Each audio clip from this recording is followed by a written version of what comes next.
Ah, yes, the captains come together in the middle of the ground. Razor Ray Chamberlain there in charge of the coin toss here for this very historic game involving Matthew Pavlich, the first West Australian to play with either Fremantle or the West Coast Eagles to play 300 games. Joel Selwood, will he come into some attention tonight? You would have thought with the tagging that perhaps he would, and that's the Toyota poll question tonight. Who would you tag if you were Ryan Crowley or Ross Lyon having to do that job? Yeah, I'd lean the way Matthew Richardson said before, and that's Stevie J. I think he's just so damaging. I reckon Joel Selwood's going to get his 20-plus possessions week in, week out, regardless of who you put on it. Set to go. Got a real feeling about it this game. And previous games have been sensational with a real buzz attached to them, and this one here, full house at Patterson Stadium. There is Crowley and Johnson. If that's a sign of things to come, watch out. Clark.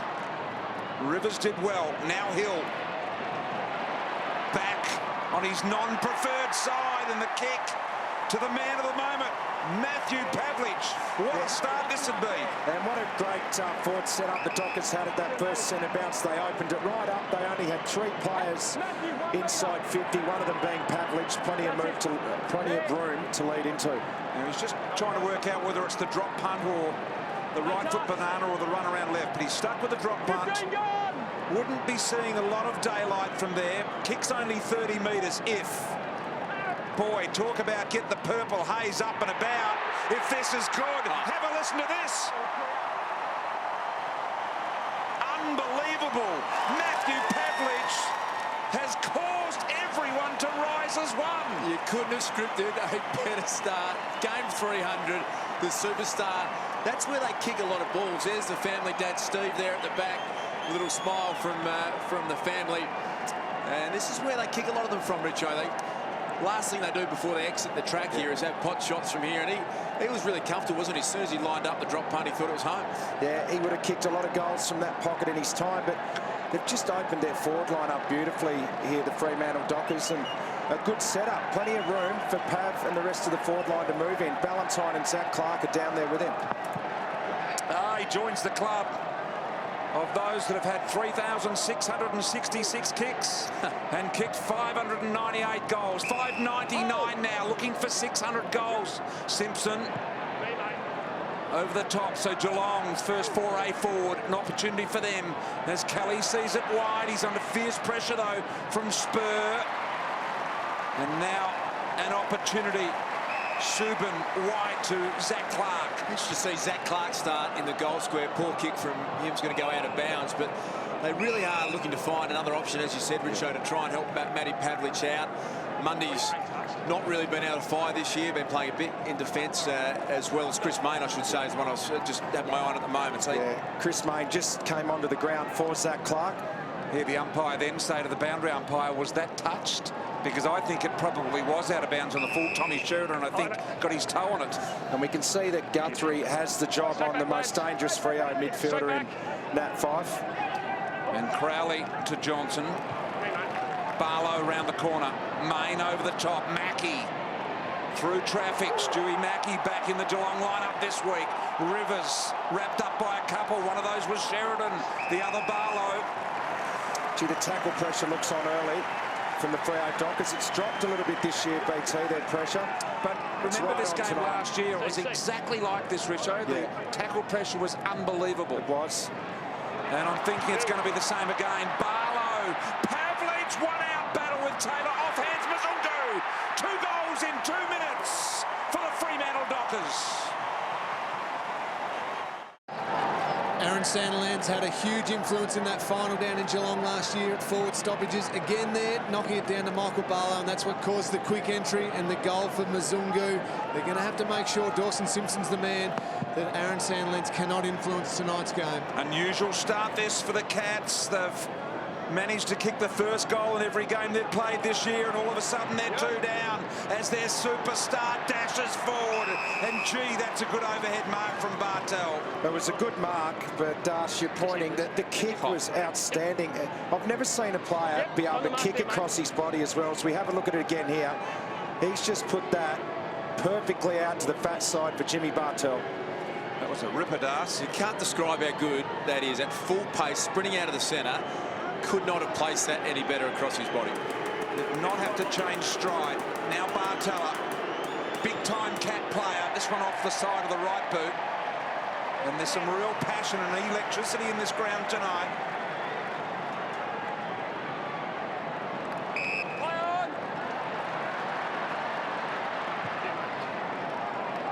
So Duffield wide to the wing. Hill on his favoured left side. Beautiful little presentation. What a pick-up from Pavlich. Got out of the loop here. Subin goes back in deep. Once again under pressure. The Cats defenders here. Enormous pressure. Holland-Smith has to be clean, and he was. He was super clean.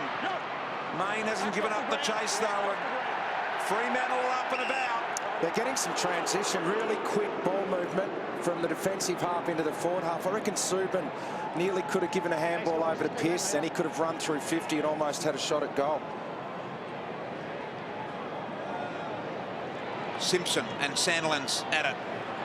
Sandilands saw that Mzungu was on the end of it. He nursed it inside 50, over the back.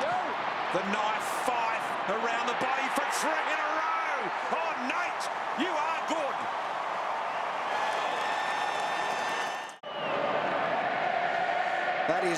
That is a front and square, isn't it? He just hit it at pace, timed his run perfectly, then had the finishing class to put it around the corner for a nice goal. Quality contest so far. Selwood, like a mad bulldog he was there.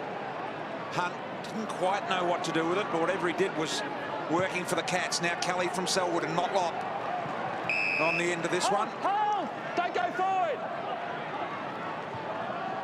Just a little one sideways to Stevie J. Looking down the line for McIntosh. Duffield outdid him though in the body.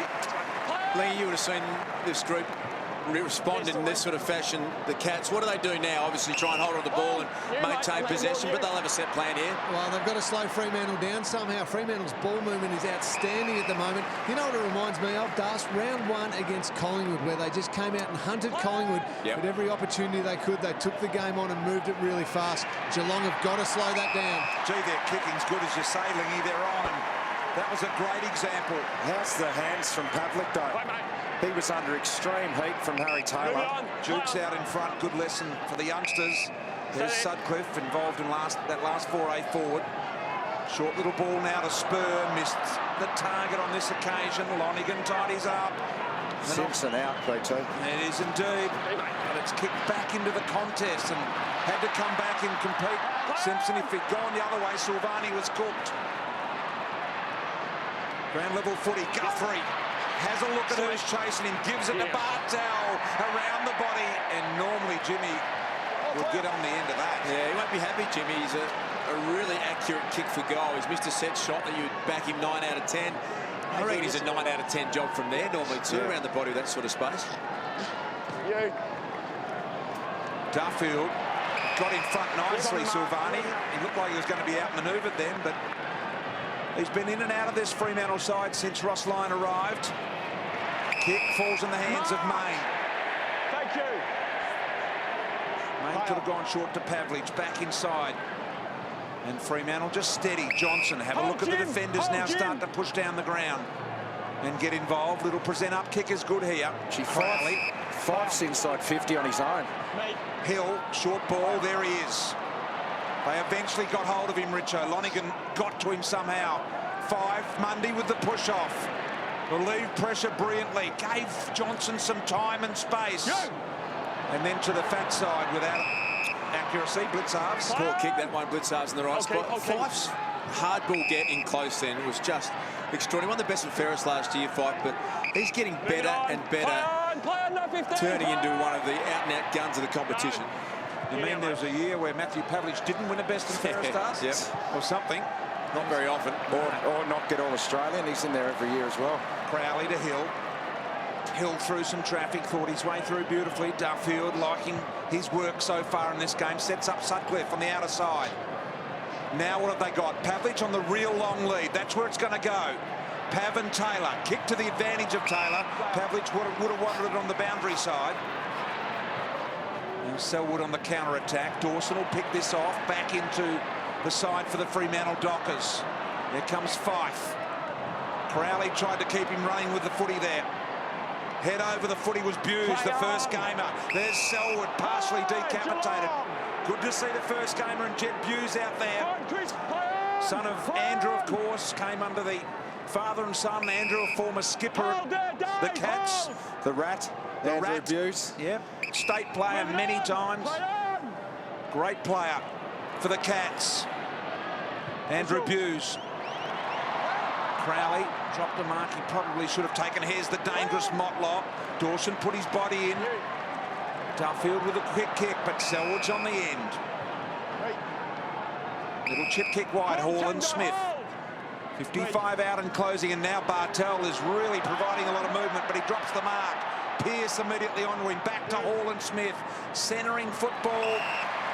Johnson. She's a good intercept marker. Johnson just gets in the right spots all of the time in that defensive 50. Subin needed to get the jukes out in front there. Was knocked away too easily by Rivers. Tidied up with Sutcliffe, and Hill with a neat little kick around the corner to Barlow. They really missed Barlow in the few weeks that he was out injured. He just does that. He provides that great gut run. When they need an outlet, he was the one that had worked harder than his opponent to find the footy. They've been able to do this a little bit too much early in the game. The Dockers, the switch, and then down the other side.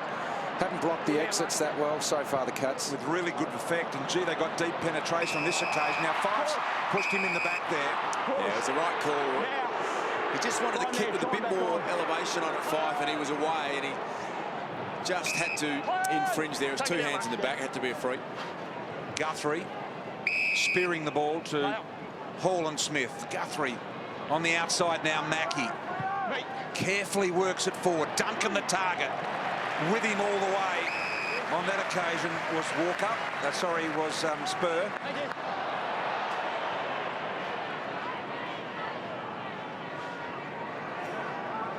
So 55 out from the Cats goal. 11 minutes blown by, and Cats unusually haven't registered one. Mundy, beautiful underneath handball. Crowley was caught.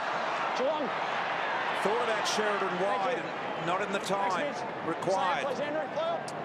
Duncan, also a low ball. McIntosh got down, had a little bit of trouble picking it up. Gave Sandlands time to close. Johnson tries to get out of trouble. Guthrie, sneaky handball. Hall Smith couldn't get on the end of it. Now Neal. So Fremantle tidying up nicely in their defence at the moment. And out wide is Main. Lonergan interfered. Now they can go to one-on-ones if they want. Instead, Mzungu running hard. He and Mackie going at it. Mzungu won the aerial contest. Now he's got to be clean at ground level. He was. Pearce had to go back and retrieve. Finds Sheridan. Pearce around the corner to the 300 gamer in Pavlich. Back to Sheridan. Kelly got in the way. Now Mzungu again. Putting their head over the footy here at the moment. Everyone, without exception. And Taylor Hunt forced to the line. Great pressure by the Fremantle Dockers. Gee, it's a quick game. Have a look at this, Mzungu. This is a great effort. Just got a hand on the footy, kept it going the Dockers' way. But just a fast-paced game. It's end-to-end stuff here. Gee, Sands got interfered with then, and his run was cut. Play on. Play on. Fife didn't have possession of the footy. Ballantyne around the corner. Snap misses. All clear. So a 17-point Fremantle advantage in the opening 14 minutes of this quarter. Blitzars. Dad was a gun basketballer. Motlop over the top. Murdoch on the left. Gee, that's a great kick. Bartel should have gobbled that up. Murdoch said, I'll get it myself. Over the top to Taylor Hunt, holding on with Sutcliffe. Little kick through some traffic. Sandlands and Dawson, the two big boys after it in the goal square. And Sandy Lands did the defensive thing. Yeah, really rare to see a couple of Jimmy Bartel mistakes in a quarter, and he's had a few forgettable ones, a couple of little fumbles and missed shots. But the Geelong ruckmen are really trying to work Sandlands over, Richo, get him to the goal square, trying to get him to play full back. But He's a really honest player. He always, when it's his turn to defend, he works as hard defensively as anyone else in the team. Yeah, Simpson really pushed hard down the ground then to make that option in the goal square, but Sandilands matched him. Duncan sends it long. Varco there at the back. Simpson too far back, and that allowed Sandilands. That's a good response, isn't it? Okay, take me back there. I'll just take a contested mark. Gone to a 2-on-1 though in favour of the Cats here, and Selwood tidies up nicely, goes down the line looking for Motlop, couldn't quite find him.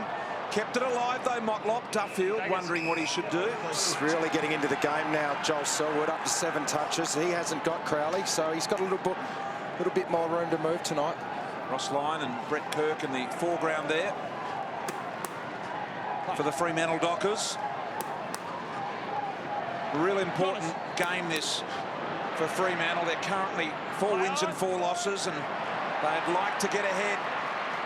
And the winning percentage, Daniel Pearce to Subin, penetrating run back to the man that can really kick it and really run. Couple of bounces through the middle, a little chip. It was a great kick to Pearce. Now he marks Rivers almost 50 metres. I reckon it was professional the way he got him to the ground. And now Pearce finds Subin, who started it all. Gee, their transition run then was outstanding from Pearce. Ballantyne also ahead of the footy, pushed really hard. It's great composure too, and the kicking stakes. Not to panic, there wasn't a lot up forward. This kick from Hill was really classy, wasn't it? He looked up, there wasn't much on, so to pull it like that and weight it into the gap was really smart play. It's good by Subin to keep pushing down the ground as well. He started that at halfback. So here he is with a 45-metre kick, and he got very close to the tall McIntosh on the mark. Sandlands almost Enright with a fumble, but the Dockers have really made this a fortress under Ross Lyon. They've won 20 of their past 22 games here at Subi. Thank you. Fremantle, and looking the early favourites in this one, although Geelong have stopped the bleeding on the scoreboard at least. Over the top, Fife. Geelong have gone inside 50 more. They just haven't been as efficient as the Dockers. Lockie Neal. Give it to the fluent running Hill, and once again out the corner of his eye, the little wee man Ballantyne had his cheek pushed out during the week in a minor operation, and wouldn't want to give any cheek tonight and cop a little whack there. At the moment, it's the run of Daniel Pearce and Stephen Hill that's absolutely killing Geelong. Fremantle just running through the middle part of the ground with those two players. Outstanding. Selwood to McIntosh, who's been a revelation this year for the Cats since returning from a host of injuries since arriving at the Cats. Now the switch to the open side of the ground. Silvani, the deepest of the purple defenders. Barlow and Enright go at it. Did really well, Barlow, to keep the ball in front, waiting for someone else to ride. That is such a smart, intelligent play from Barlow. He knew exactly what he was doing. He needed some troops, and he waited. That's a great win, isn't it? A 2-on-1 down. Geelong were a chance to slingshot that one and go inside 50. Look at the way he played it, Barlow, because if he drags it under, he's going to get holding the ball. So he just paddled it around, and then took the 2 players off the footy. Big effort. And the boy out of Assumption College may well get into their greatest all-time AFL side at Assumption that they're having next year. 120-year history there. Mundy to Pavlich, and Pavlich has got a free here. Pavlich has got the free. A hold. He says, "Is that for me?" And the umpire, Jeff Delbury, says, "Yes, there's a present for your 300. He's had Harry Taylor nervous, Richo, hasn't he, Pav? He's come out of the blocks, kicked the first goal. His hands have been good. His body position just drew a free kick from Harry Taylor, who doesn't make that sort of mistake too often. No, he doesn't. Harry rarely gets beaten in a one-on-one. Now he's tied with Buddy on 599 goals. No current player in the AFL has kicked 600. Here he is for goal 600. That's 15 seconds, Matthew. Another pin on the chest of this man here. Matthew Pavlich steps to the plate. There it is. His 600th AFL goal in his 300th AFL game. Got a nice ring to that, isn't it, Richo? 300 games, 600 goals, 2 goals a game, along with everything else. And as you said, he's been an All-Australian fullback. There's the family. Have a look at the crowd, Dust. They're all standing up. It's a standing ovation. Standing ovation for Pat. That is just a brilliant sight to see here. The purple haze, they're going off. Well, we've played a lot of games in the midfield, as you said, full-back, half-back. He's been everywhere. These are unbelievable scenes. As you boys have pointed out, the crowd has risen. No, the siren hasn't gone. We've got plenty of time. And the ground announcer is a standing O, Richo. And oh, look at that. Look at the company of those that have played 300 and kicked 600. The greatest names in the AFL feature there. This man just keeps rolling along. He's had the perfect start. 2 goals tonight for Pavlich, and they lead by 23. More importantly, Geelong yet to kick a goal with only 5 minutes left in the quarter. And they've been able to just get space inside their forward 50. Pav had a one-on-one opportunity there with Harry Taylor, and that's all you want as the key forward. You don't want someone coming third man in, and he's had Harry a little bit nervous because he's had one-on-one. What would he be feeling like at the moment, Richo, in terms of adrenaline and the way the game's gone? Oh, it must be an amazing feeling when you've got 90% of the crowd cheering for you. There's not many Geelong fans here, probably more, 95%. Well, I'll ask you that, Richo, because you often had 100% of the crowd cheering for you because you were the most loved player of all time. No, don't be silly, Bob. 28th player in the history of the game to reach 600 goals. Man alongside me, the big Richo man, 800. Didn't play down in the back line like Pav did for years, though, so that's an extraordinary effort. Yeah. All-Australian as a half-back, wasn't he? Yeah. Back inside again, so Fremantle are relentless here at the moment. Through goes Main. Mackie, Kelly under enormous pressure and has great composure to Selwood. Dawson Simpson. Now Selwood again, so Geelong are held up at their defensive end here at the moment. Mackie. Enright. Motlop looking to bust them open with some strong running. Didn't get through. Johnson's fancy footwork now. Can they get him on the rebound here? Mundy goes wide. Good opportunity here for Duffield. 60 out closing. Here he is, the superstar again. A little heavy and high for him on that occasion. And now Kelly to release out the opposite side. Now only one man has kept the Cats goalless in a first quarter in recent years, and that's Ross Lyon. He did it once when he was coaching St Kilda and once at the Dockers already, and on track to do it again here. Duffield to Mzungu, got it 30 out, directly in front. Goal number 5 on offer. He's been good too, Mzungu. He's finding some room inside 50. He's lining up for his second goal now. They're under siege. He's got a great setup behind the footy. That's why they're getting multiple chances like this. And when you get it multiple inside 50s in a row, generally someone gets out like Mzungu. See the frowns on those in the Geelong coaching box. They look deeply concerned, and why wouldn't they be? This for a 29-point lead nearing the end of the first quarter. Mzungu, very efficient by footy, misses on that occasion. It's a bad miss, that. Without getting too far ahead, I mean, there's been some great comebacks, but at home, Pavs 300, this crowd, it just felt like that was going to be a long, long way back from that goal. And if the Cats can pinch one here now... And you know Geelong can score quickly. Yeah. They always have that ability. So Mackie wide. Well, Pierce there. Pretty open game, though, isn't it? There's the Crowley-Johnson matchup. Only been 20 tackles in this first quarter. A high-paced game. Stevie J just the 5 possessions. Fife. Good smother, Simpson. Fife again. Gus, I've enjoyed all this conversation about goal-kicking feats, and obviously Matty Pavlich well-deserved the 600 goals. Mentioned Richo's 800 goals. I was just waiting for BT to chime in with his tally of goals. It just didn't come when I thought it was going to, Brian. Not in that company, thank you, Lingy. Simpson. How many for you, Bristol? Oh, look. Off the top of your head? 500 odd. You know exactly. Pushing up to 600, I think. But, no, look, come on. This is about Pav tonight. Opportunity. Here's Zach Clark. Inside 50 again. Pavlich underneath it. Harry Taylor drops the mark. Now Mackie under real Ballantyne pressure. Can they lock it in here? Kelly's got to be great here. He is so far.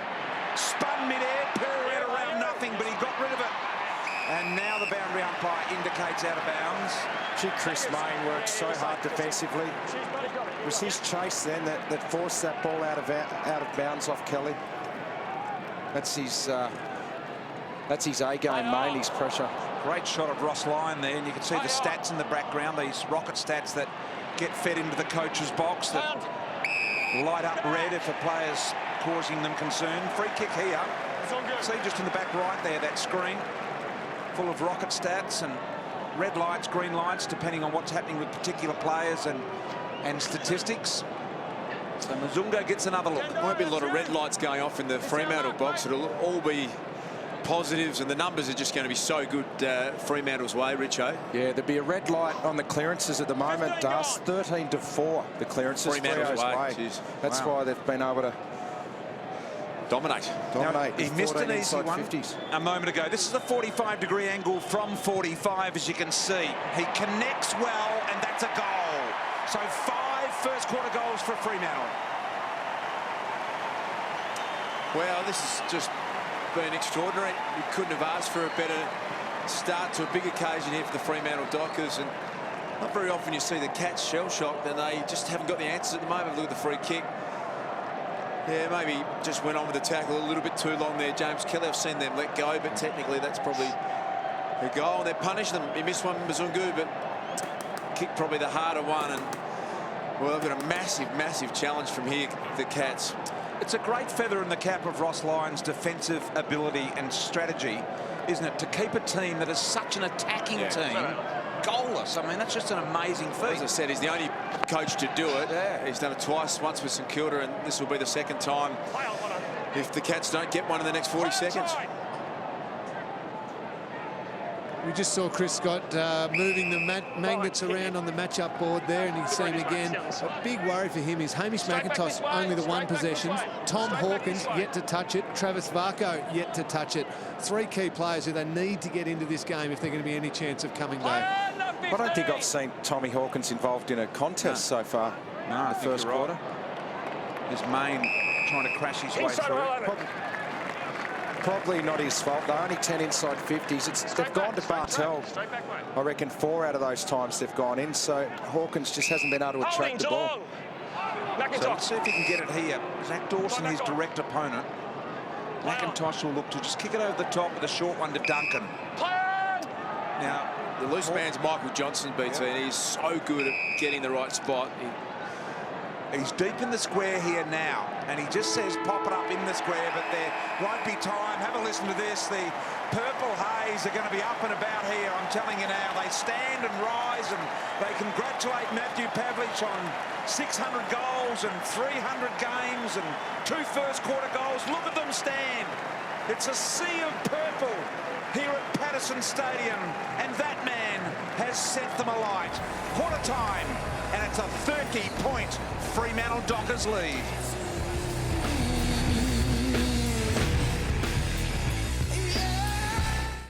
The quarter-time break, brought to you by Carlton Draft.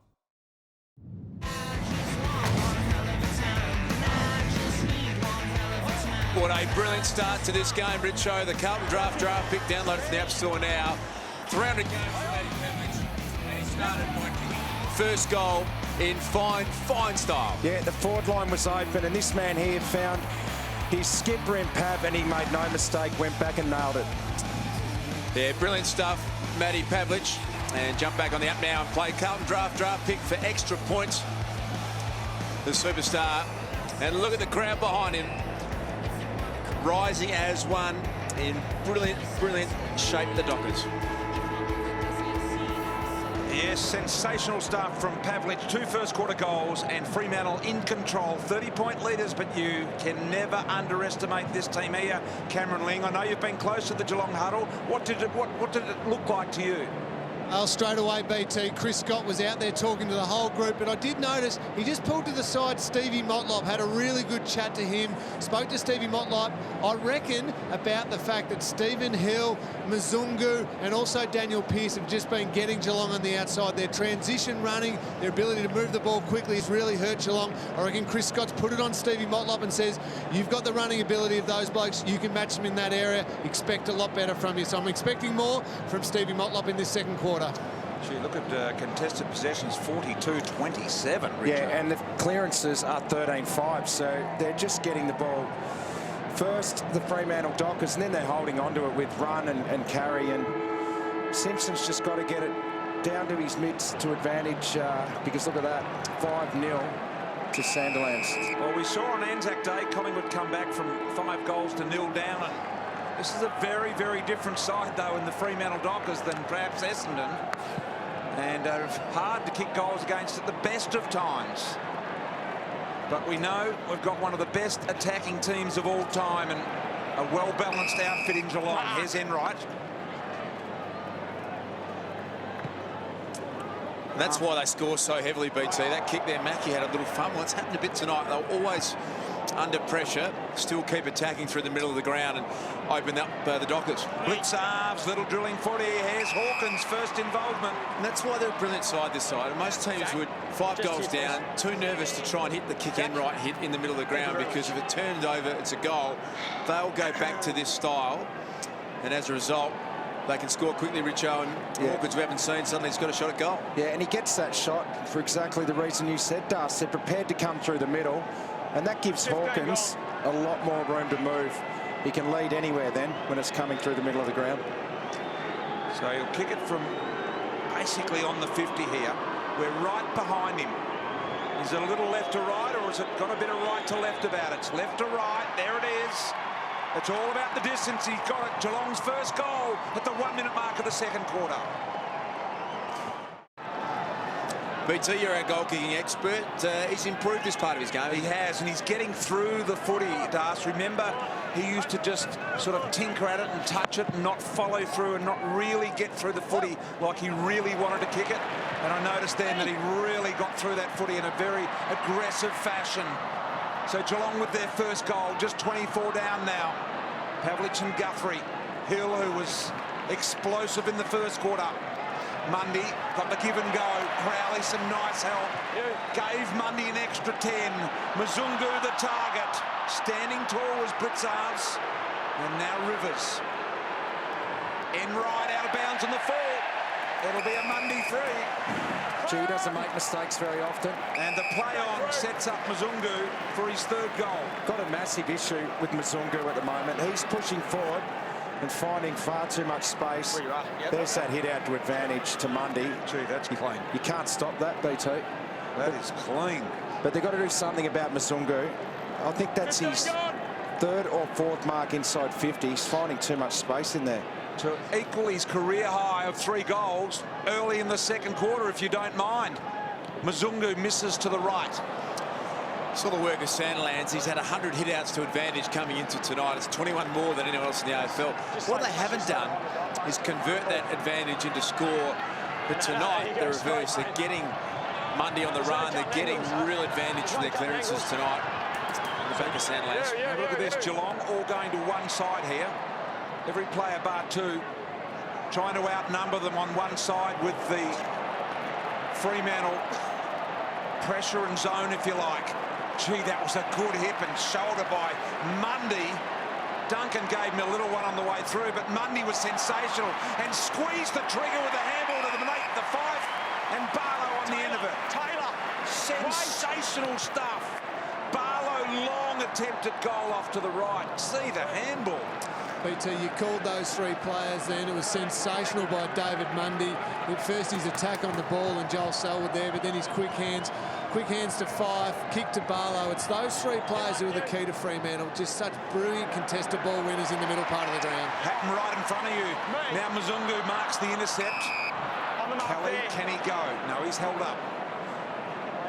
We were all here last year for the brilliant final where Fremantle destroyed the Sydney Swans. It's the best pressure game I've ever seen. They're not at that level tonight, Fremantle, but they're starting to get up. Look at the tackle pressure and the chase. Geelong are under pressure every time they've got the footy. From what I've seen, Darcy, I think this is their best for the year in terms of that aspect. Probably equal with the Collingwood game, round 1 at Etihad. Selwood to Hawkins. Need good jukes. Got him. This will definitely be a little left to right. It's not the actual tackle numbers, it's just that referred pressure. They've only had 10 tackles, Freo, but they're always there making you make a decision. Gee, to Varco. Varco's got it, so he's same angle, a little closer. Mark, Daniel. Sit back. Pretty deep pockets here, aren't they, BT? You get a good look at it, even from on the boundary line. It's not far from the Matthew Scarlett little whack to Valentine pocket, that one. Yeah. Varco, there's the task ahead. This really important for the Cats, and he just made it look so easy, Travis Varco.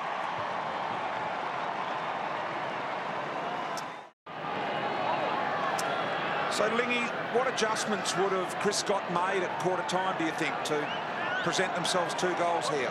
Structurally, it doesn't look like too much, BT. Jimmy Bartell's up in the centre bounce now. That's a small change, but I reckon it'd be more. You guys mentioned the contested ball stat. You've got to win that ball first. You can't be letting Fremantle win the ball and spread like they are now. Is Taylor Hunt running with Stephen Hill now, Lingy? He's definitely playing an accountable role. It might not be a hard tag, but certainly putting some time into it. Now he kicks to Sandlands. Now Sandlands hurt himself from that last centre ball up as well. He looked a little proppy and sore. Seems to have recovered now as Pearce is held in the tackle by Murdoch. But he was limping towards this contest, Sandlands. So we'll just see how he is. Looks a little sore on the left side. Straight in the back, please, here. Aaron Sandlands. Just monsters, people in these stoppages. Bartell, the one significant change that Lingy pointed out that Chris Scott has made, gone into the middle. Played most of that first quarter forward. Now Duncan wide to Hawkins, who started to get on his bike in this second quarter and get Dawson up the field a bit into uncomfortable territory. Getting around the ground okay still, Sandlands. You might have just copped a little corky and see him coming into picture now. And that is going on off the ball a bit. Stevie J and Ryan Crowley head-to-head tonight. Remember the shake of the hands after the completion of last year's game. And I wonder what will happen tonight. Hasn't been any spite between really any of the players here tonight as yet, which we expected. And he's got blood coming from the nose. That's one bit he's got. And Pav gives him a pat on the head. Now, if you're an opposition player, wouldn't you immediately point that out? Because you don't want him out there, do you? You tell the umpy straight away. So if we can see it, I wonder why they can't. That's Taylor Hunt. Probably concentrating on other things, aren't they? And no one's noticed it yet. They mightn't be able to see that high either, BT. Fine. Thank you. I think he's got altitude sickness. Hey, Aaron, you're going to have to go off, mate. So the umpire's He's going off now. And the rule says that it must be flowing blood. Of course, if it was just a bit of blood on his nose and it wasn't flowing, you can have it seen to on the ground. Which is a good common sense rule. I like the idea of that. Big Sandy's going to come off and get that attended to. Let's have a look. Oh, have a look at Taylor Hunt though. See, now there's no ifs and buts about that. Like, that's head contact, right? Yeah. But because it's accidental, we're not going to really say much more about it, are we? No, of course we're It's an not. accident and there's no penalty there. Absolutely not. No confusion there. And I just wonder why the rule wasn't always like that. I like the term accidental and incidental. If we're going to reevaluate the bump which we're talking about, those two words should be there somewhere.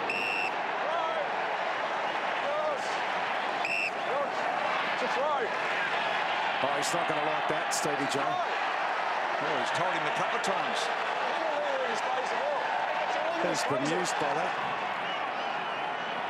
Well, it was knocked out of his hands by Monday, I reckon. It bobbled out of his hands and then was knocked away. A little unlucky, Stevie J. But he's able to get on the end and smother the kick. Now Varco arrives, pursued by Hill. I tell you what, if they can get out here, they've got some space over the top, but they just can't break through, and Hill finds the boundary. Look how close the crowd are to the action here at this oval. They're so close. There's that space you're talking about. Big Dawson Simpson last in line. He's got to big height advantage over Silvani there.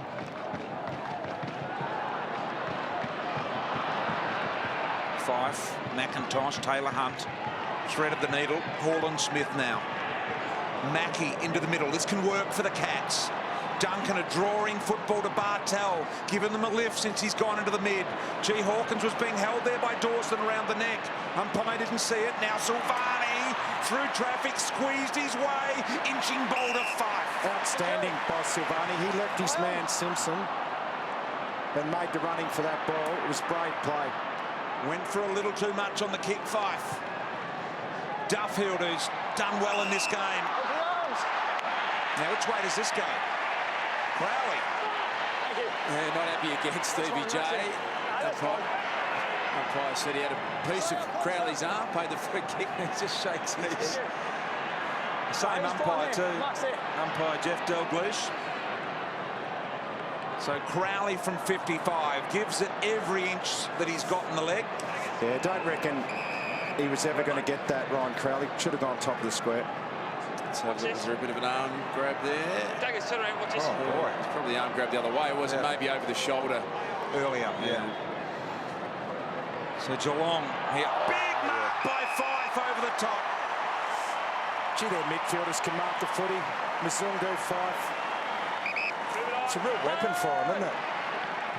Oh, it's sensational. Fife goes long and deep again.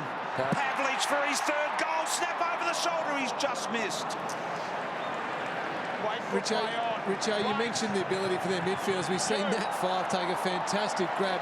About their ability to take a mark. Those three key mids are all over 6'3". Fife 190 centimetres, David Mundy 192, and Barlow 190 as well. They're tall midfielders. With good-sized backsides too, to get through the traffic and hold their position and not fall. Duncan's kick is really wide. Good point, Lingy. Hey, Lingy, I reckon if I could pick any midfielder in the competition that I wanted to be the best player for the next 10 years out of anyone, I reckon I'd pick Nat Fife. I think he would be the one that's young enough, good enough and still improving. That I reckon he'll be the best midfielder for the next 7 or 8 years. He's just a gun. He's a special talent, isn't he? Wins the ball in a contest, takes a mark as we just saw, and he's got great skills. There's a couple of guys up north at Gold Coast and GWS who aren't going to be bad for the next 10 or 12 years or so. But Fife, certainly agree with you, Das, is a gun, and a gun who's only getting better. Send some tweets through. Who's the best midfielder for the next 8 years? Is it Nat Fife? I reckon you'll get plenty of support there, Das. Trouble is they could all be here at footy on their phones, I guess. Is he out of contract, Fife, at the end of the year? Back. I think he might be. Straight back. Be a few coins coming his way, I'd say. There he is, third man up in the contest, which Blitzarves has done a fair bit in this game already as well, I've noticed. Around the corner, Selwood, Johnson flies off the back, Hawkins, left foot got to go along the ground. Mzungu got it just before it hit the deck. Sneaky little handball. Here comes Johnson. Don't panic under the pressure here. And they don't. Hill lost sight of the footy.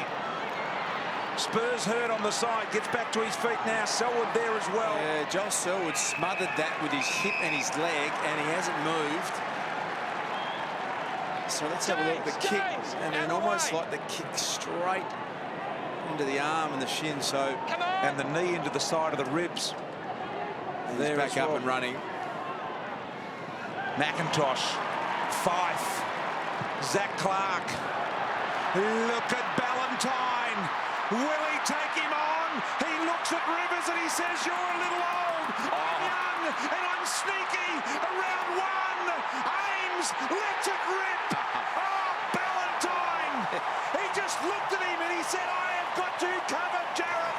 You are not the same that I am." Yeah, great call. It was just always going to have. He looked up, Ballantyne in space, and you went, "Oh no, poor Jared Rivers. Good luck." Look at this.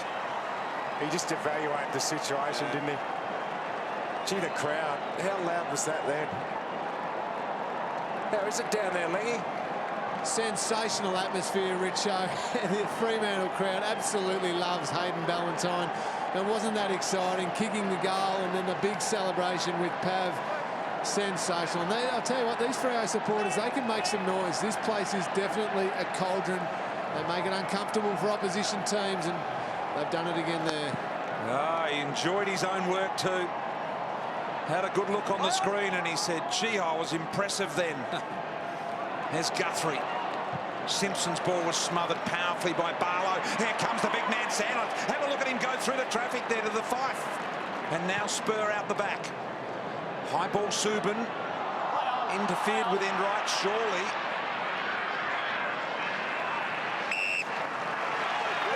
Thank you. Corey Enright says, what about me?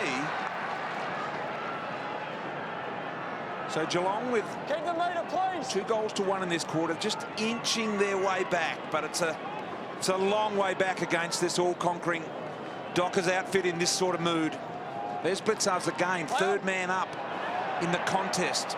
Done that a lot. Selwood out the back, just pulled the kick, and that's good to Hawkins, who's really starting to present well now. Back to Selwood in a little bit of traffic.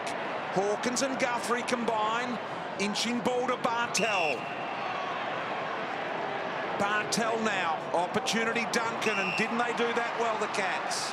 Perfection with foot use. Yeah, great foot skills under pressure there, the Cats. It's a great asset they've got, Richo. They're really good at hitting targets. You've got to love how Selwood gets that initial kick to Hawkins, and he always pushes hard forward. He got the handball back, just creates that overlap, and pretty hard to defend that. This is a really important shot for Geelong. We're some 16 minutes into the second quarter, and he's missed it to the right. Would have brought it back to 21 points. Lingy, Harry Taylor is on the bench. Lonergan's gone to Pavlich. Is everything okay there? Would he normally be coming off the ground like that? Well, he wouldn't rotate a hell of a lot, and he's only had the 2 possessions. I'm not saying he's been dragged for form. That doesn't happen these days. As Jordan Murdoch nearly kicks a great goal on his left foot, but well cut off. I'd say to just be a rotation opportunity. Looks fine there. He's not getting any treatment at all, so I'd say he joined the game again pretty soon. Jackson Sheringham sitting there with the Suns green vest on for Geelong. They're out here. Johnson down the middle has got the running Sheridan. He's a running machine out of Riddles Creek. Sheridan, beautiful football. Barlow thought about going on. The boy out of Assumption College, Michael Barlow, thought about it and said, nope. I'll have a look at the set shot. Well done, Johnson. Get the stopwatch on that transition, BT, from his kick in. Couldn't get down the ground much quicker than that. Beautiful kick by Sheridan. And he is a running machine, Tom Sheridan, when he gets going. That's 15 seconds. Then used a lot as the sub. Had 30 touches in the waffle last week and kicked 2. Here's Barlow. Bad miss. All clear. Thank you. Thanks, Chris. Yes, I was mentioning that Assumption College are having a best ever AFL team. 160 players they've got to choose from to ask for that AFL team. From Assumption, Shane Crawford would be a lot. Billy Brownless, the great Bills at Assumption College boy. Neil Danaher, whole host of them. And Barlow would certainly get a look in there too, I would have thought. Here's Fife. Somehow he got loose. I'm not sure how he got there. Forward to the mark. This is the big issue at the moment. Time back on. Freo mids pushing forward. Barlow just had a shot on goal. Musungu's kick goals. Fife going for his second now. Find there, Nat. Have a look at this. He just right there. sneaks around the back here. Found lots of space. No defender within. 15 gone, Nat. Well, his defender wasn't within 20.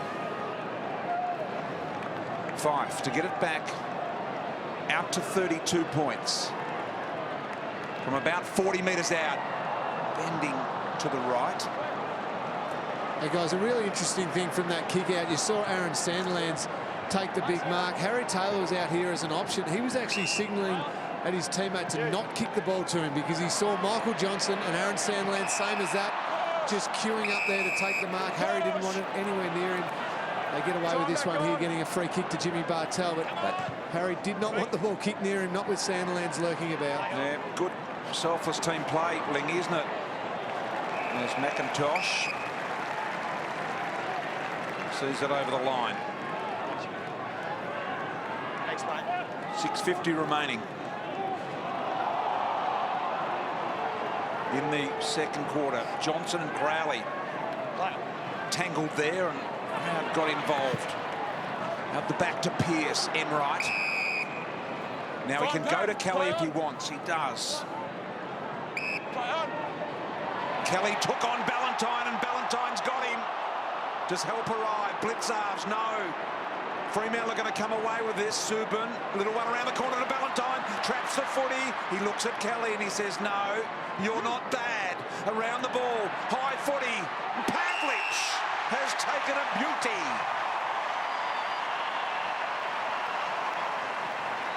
And will line up for his third. It's been an issue for Fremantle over the start of the season, is that Pav is the #1 target in the AFL inside 50. They go to him so often that it's a bit predictable, but tonight they've isolated. If you get him one-on-one, Richo, he's still as good as anyone in the game, but they've had other options. Ballantyne's been dangerous. They've had Zach Smith down there at various stages as well, so it's been a really good forward structure tonight.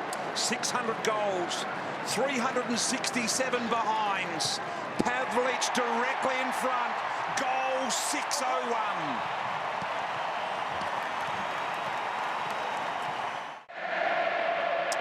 Well, a lot of 300 gamers can sometimes just fall across the line, BT. Not this man. He has just been superb tonight. 3 big goals, dominating up front for the Dockers. He loves playing Geelong. His second most goals against any of the teams have been against Geelong, most against West Coast, of course.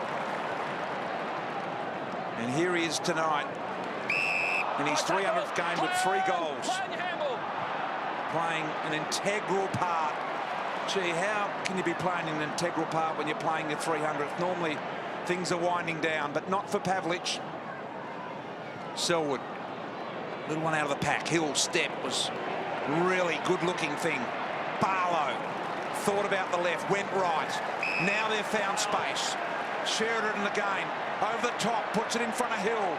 Good shepherd by Johnson, allowed Hill a little bit of time, but didn't quite give him the space to run on, and Pavlich using the shepherd against Taylor. Have a look at Stevie J and Crowley. Stevie J saying that that was accidental, and Ryan Crowley going, not sure about that. Interesting one, that one. Might have another look at that at half-time coming up shortly. Sandlin's on the run along the ground. He's gone for the modern-day trick. What about Sandy? He's an old campaigner. He's an old campaigner, all right. He's about 7 feet tall and 125 kilos. You're not supposed to do that. He's moving better than he's ever moved. Come on, Sandy. You're not supposed to be able to move your legs at all. That was sensational. The big fella. Enright, let's go. A blast, and Barlow on the end of it, and he wants to get going as well. Knew he didn't have the range from 50s. Not a long kick. Zach Clark from the standing start inches it towards goal offline. So Fremantle, they just look like they're opening them up a bit here, Das. Yeah, they've got all the answers at the moment. Chris Scott runs his hands through his hair, and he knows that this is a really challenging first half. They've got to perform exceptionally in the second half to get the game back on even keel. And as you said, the Dockers, in the last 10 scores, it's been Fremantle comfortably so far. Yeah, 7 of those last 10 with Fremantle of scores. Now they get to go. Guthrie right in front of the interchange area. And his non-preferred left. Gee, it makes hard work for Selwood. He had 1 in front, 1 behind. Spur, Main, Barlow, Dawson, Subban, and Sutcliffe steps on the gas. Corralling him was the young man Buse in his first game, and he did well to apply pressure as well. Kelly, a torpedo side-spinning handball out to Varco. Varco, away he goes with that fluent running style. Silvani there, and so is McIntosh. Yeah, well done, young Jed Buse, Andrew's son, and you called it absolutely accurately there. He corralled it really well. Hasn't seen a lot of the footy, young Jed Buse, but the couple of attacks on the ball have been great, and that was smart play. It might have been a response here. Stevie J's down. Again. So this was off the ball. This is while we're waiting for the ball to be thrown in. Now, both these players been involved in little incidents this quarter. That's a trip to Geelong. Well, we've had Crowley Cam tonight. We anticipated this was going to happen. So stay tuned, because we have got a designated spike cam I'm wondering on whether these two. that might have been some sort of shoulder thing, because he and Crowley just talking there and Stevie Johnson pointing to the shoulder. I just wonder whether perhaps he wasn't responsible for that one. Anyway, we'll find out, as you say, Dar. Stay with us for all the behind-the-scenes vision. Here's the fife. Long footy back, and Geelong got all the numbers here. Lonigan around the corner, inches it forward to Duncan. Handball to Mackie, missed him by a fair way. Motlop's got to go with Mzungu. Funny little handball to Spur. Enright, underhill pressure. Did really well, Corey Enright. And now Lonigan gets a long free look, and that's a horrible kick. Yeah, really poor use there, Tom Lonigan, and a 50 as well. With a couple of minutes remaining in the first half, that is a disaster. Let's go back and have a look at this one. It's that Clark. So they went and smashed into Crowley. Crowley saying, mate, it wasn't me this time. Wow, it's intriguing stuff, really intriguing. Barlow there, and just got his arms tangled. I'm not sure whether it gave his shoulder a little tweak there as well. 2 minutes remaining in the half. Mundy, 10 possessions. Joel Selwood, a staggering 18 times he's touched the footy in this game already. Motlop, a little chiseler. Gee, that's a good kick to Bartel. Didn't let him down, Bartel. He's got Mackie on the run if he wants. It's a brave kick too, isn't it? Yep. He gets it there. So Mackie, he's got nothing. He's got Hawkins back inside. That's where he brings it now.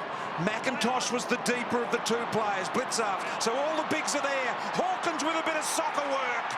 Really well conjured up by Tom Hawkins. So there you can see it. Got over the back. Blitzarves did well to get Fife out of the way. And the soccer skills of Hawkins.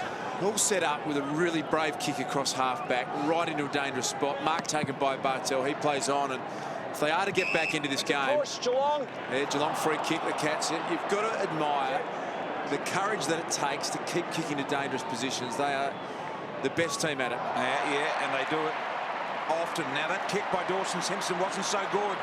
He forgot there was a man 7 foot standing on the mark. Here's Subban looking to take on Buse. Left foot around the corner. Pavlich won't get there to this one. And the players appealing for deliberate here. Kelly. Well done again. So. Yeah, Jed Buse, he just didn't give up on the chase.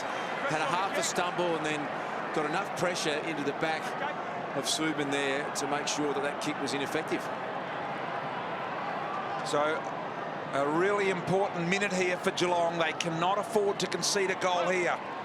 They've kicked 3 goals to 2 in this second quarter. Pearce around the body with a high shot at goal across the face. So 49 seconds. They need to control the footy. The runner has been out.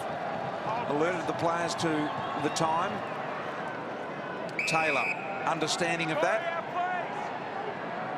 Looking to use as much of it as possible.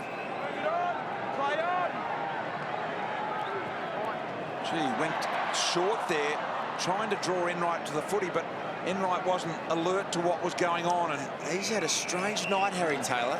Have got hold of him early. Spent a bit of time on the interchange bench, a couple of fumbles, and that kick then wasn't his best effort either. So rare to see Harry Taylor just struggling with it tonight a bit. Scores this quarter level 2-8 to 3-2 Geelong. Johnson and Fife tangle there, and happy to see the boundary are the Cats. So the jumper's ripped. He's got plenty of attention tonight, Stevie J, but you get that when you're one of only 3 players in the competition averaging 30 possessions this year, of which he has won. Yeah, and he's only had 6 in the first half, so you have to say Ryan Crowley takes the points in the first half.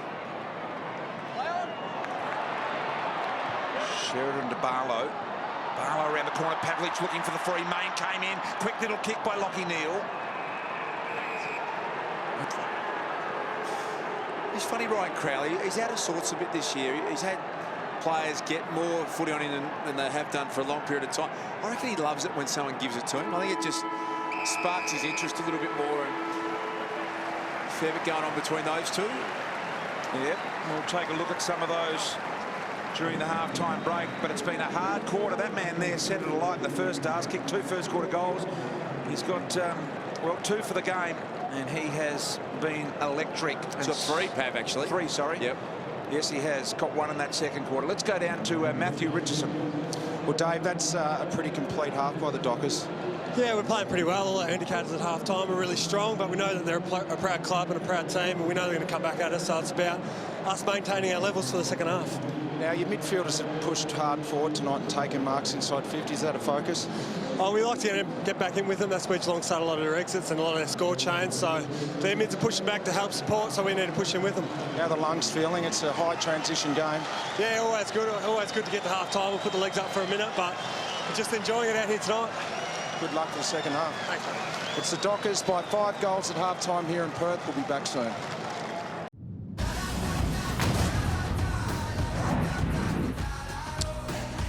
Beautiful night in Perth, and the action at half-time was magnificent. Look at the young fella in the background going, I don't care if I don't get the footy. I'm having a wow of a time. And the screwed up face there indicates the little left footer, it rolled off the knee, but it still went to the boot, and it was impressive. And they just love it. And the double pigtails, you gotta like that. Half-time scores, it is the Fremantle Dockers over Geelong by 30 points. 7-11-53 to Geelong 3-5-23. So second half about to get underway. It's all smiles at the moment. Will it be in the end between these two? We know the Cats are absolutely capable of scoring quickly, but it will take a massive effort. They'll keep going. They'll go through the corridor, take risks, but they were down in every area, smashed in clearances, smashed in contested possessions, so they've got some things they can work on. They need to get a bit more of a contest here at the centre bounce, Richo. It's really important. They were really scored heavily against on the back of Summer Sandland's really good work in the first half. It's just the basics for this first 10 minutes. Get some clearances, get some contested possession up. I like that. I like Stevie J inside 50. I'd put him down in the goal square for 10 minutes. We know he's a goal kicker, a multiple goal kicker. See if he can hit the scoreboard. It's good to watch him at Stevie J constantly moving and keep running him past teammates, see if they'll go and get a little block on for Crowley. Has not stopped moving. Look at that, just doing zigzags all the way through. That's the best place to take Crowley. Make him defend deep. Towards your own goals. Only had the 6 first half possessions, Stevie J, so he needs a lift. So ready to go here in the third quarter. Sandlands again. Good knockdown. Kelly. Clarko immediately off halfback. Positive start here by the Cats. Guthrie.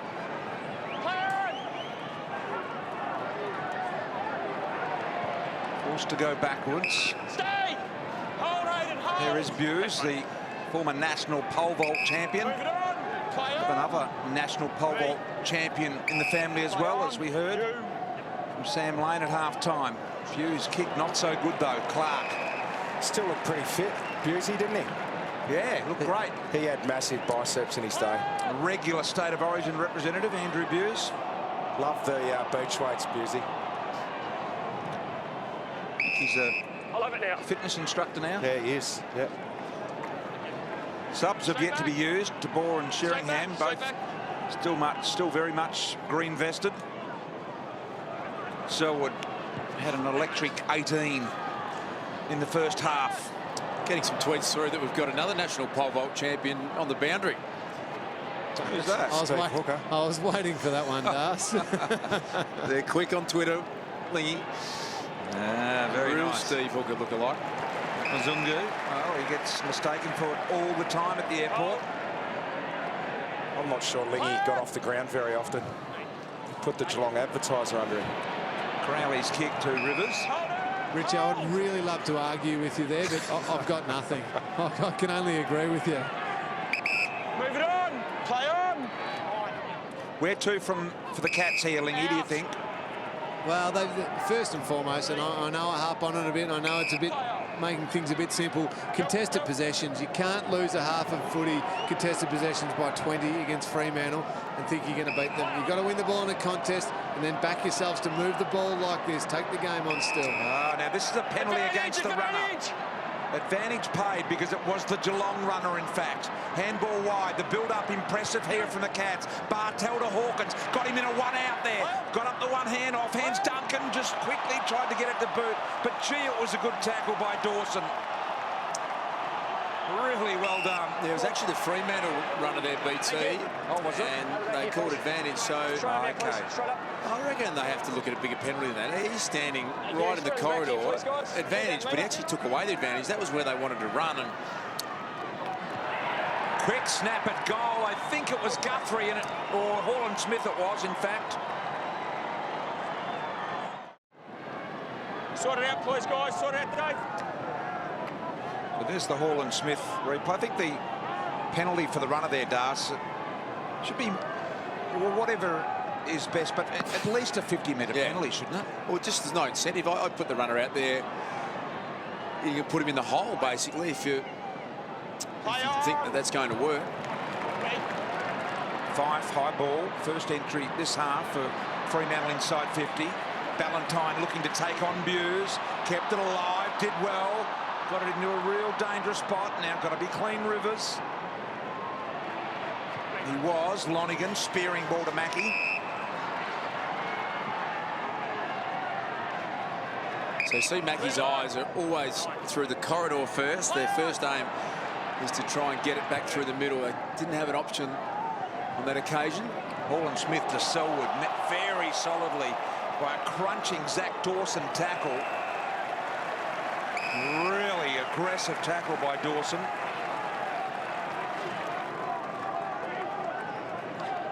Runner getting in the way again down there. McIntosh and Sandilands. Sandilands was barely moved off his line then by McIntosh, who's a mountain himself. Sheridan in low, trying to bustle the ball out in the Barlow direction. Eventually Clark there. Barlow again, Sheridan. Barlow, desperation out the back door. Dangerous though. Johnson, Varco, Taylor Hunt, all involved in little soft handballs there. Play goes on. Main. Just admire the way these modern footballers have got the in-close soft hands. Pearce. Ballantyne looking to come over the top. And Buse held his ground perfectly there. Yeah, did well, Buse, in a one-on-one, but gee, Freo have been able to have an open forward line tonight, an open 50. Pavlich and Ballantyne, they'd be loving that. Plenty of space to work in. 50 metres. 50 metres. Now, guys, there's been as Ryan Crowley came off the ground, Joel Selwood was trying to come on. As you see here, Stevie Johnson pulls him into him, takes him a little bit high.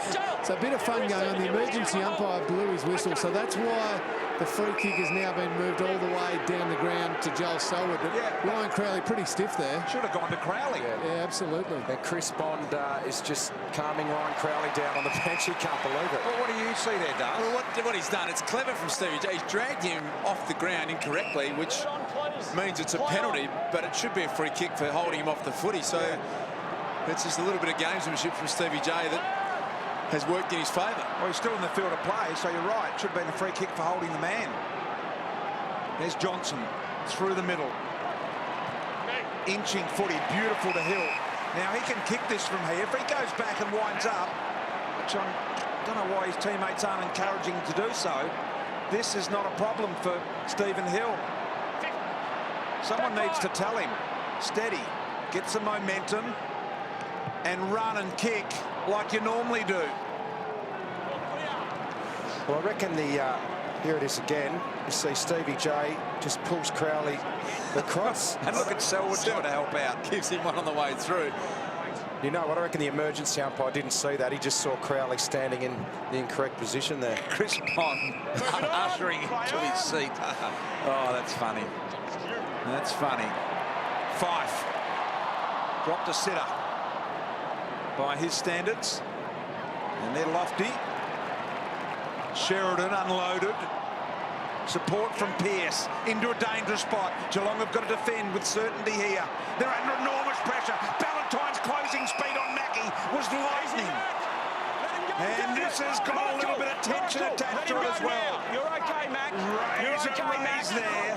You're okay, Mac. Razor Thank you, Hayden. all over it. He loves that, Razor. And Razor loves Hayden because they're about the same size. Clark, third man up, off Blitzarv's hands. Selwood, who's got touch 24 to Mackie. And now Motlop. Been able to just slow the game down a little bit here, Geelong. Haven't conceded a goal and just need to try and get And got one scoreboard himself. pressure on now. They've definitely taken a bit of the pace out of it. Well played, 8 minutes. They've kicked the goal and Fremantle have not. Selwood, Mundy, tough as nails in the contest. Ran past it, Pavlich. Harry Taylor. Little handball to Kelly, inches it over the top to Blitzarves. Won't get there though, Blitzarves.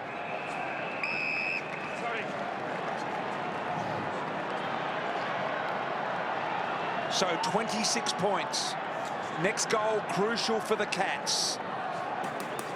If they can get it back somewhere near the 15-point margin at three-quarter time, they will feel they're a real chance as this game starts to open up a little. Sutcliffe, sharp hands to Subin. Guthrie.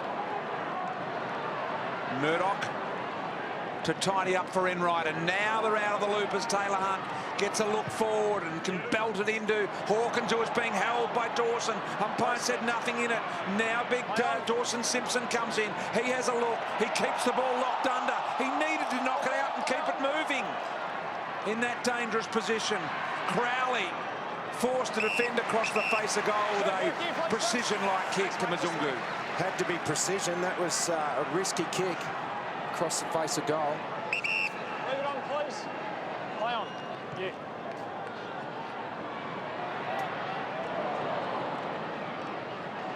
Pavlich to Barlow. Fife's got to beat a couple here.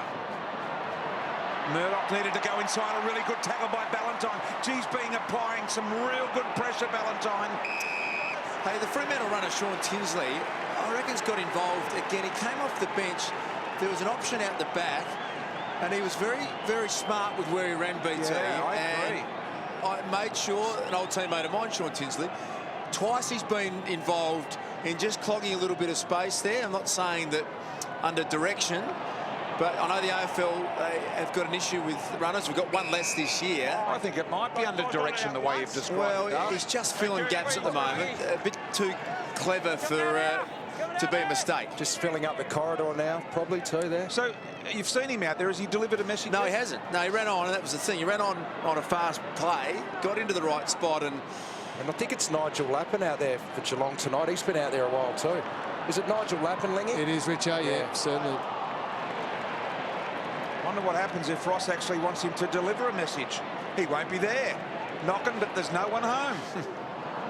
Guthrie. there he is again. There he is again. Oh, boy. The man in pink. But what's the advantage? Because it's actually got in your way. Here's McIntosh. He can go all the way. Geelong can kick 3 consecutive goals, but that's a shocker. Well, they paid a free kick against the runner then. Is that why the free kick was paid? He was too close, yeah. If he's not doing it intentionally, G's got some work to do during the week on his running patterns. Now, why is he standing stop there now and looking to the bench? You go off to receive your messages. And this is becoming weird to us. We don't like the runners interfering with the game. Happy for them to be involved. It's the hardest thing to explain to someone from overseas. They watch that game. Who are those guys out there in pink? Well, they're lucky McIntosh didn't kick a goal there because it was a direct result of the runner being in the way. I can only guess here that they're spending more time on the ground at per message because they've got a number of messages to deliver now with only the one runner. Coaches are loading them up, I reckon. Or because they're coaching. Perhaps, one or the other. Potentially. Yeah, Spur. Mongrels are out of defence and Geelong appealing for deliberate, and they're going to get it. Jeff Dalglish says yes, I agree with you. Now Varco from 55. Too far out to score, pops it into the pocket. Here comes Hawkins. Got both jukes on it, couldn't quite hang on though.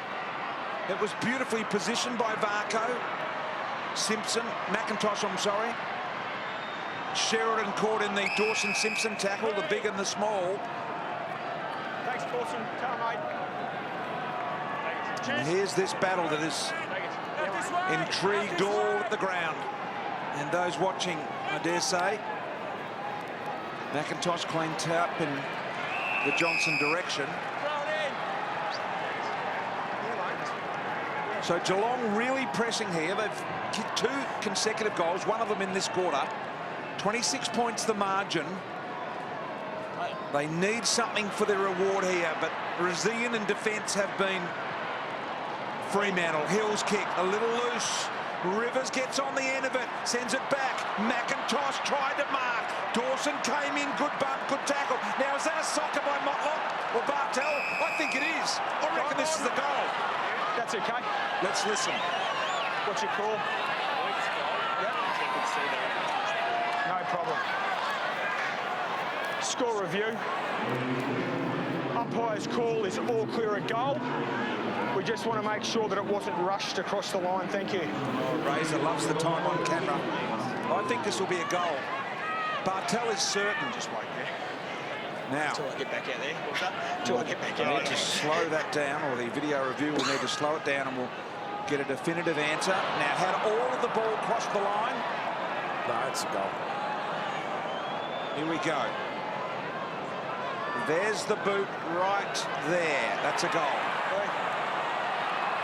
So this will be the one Geelong have needed. Stranger things have happened in that review process. This will go back to the umpire. Review complete. Confirmed goal.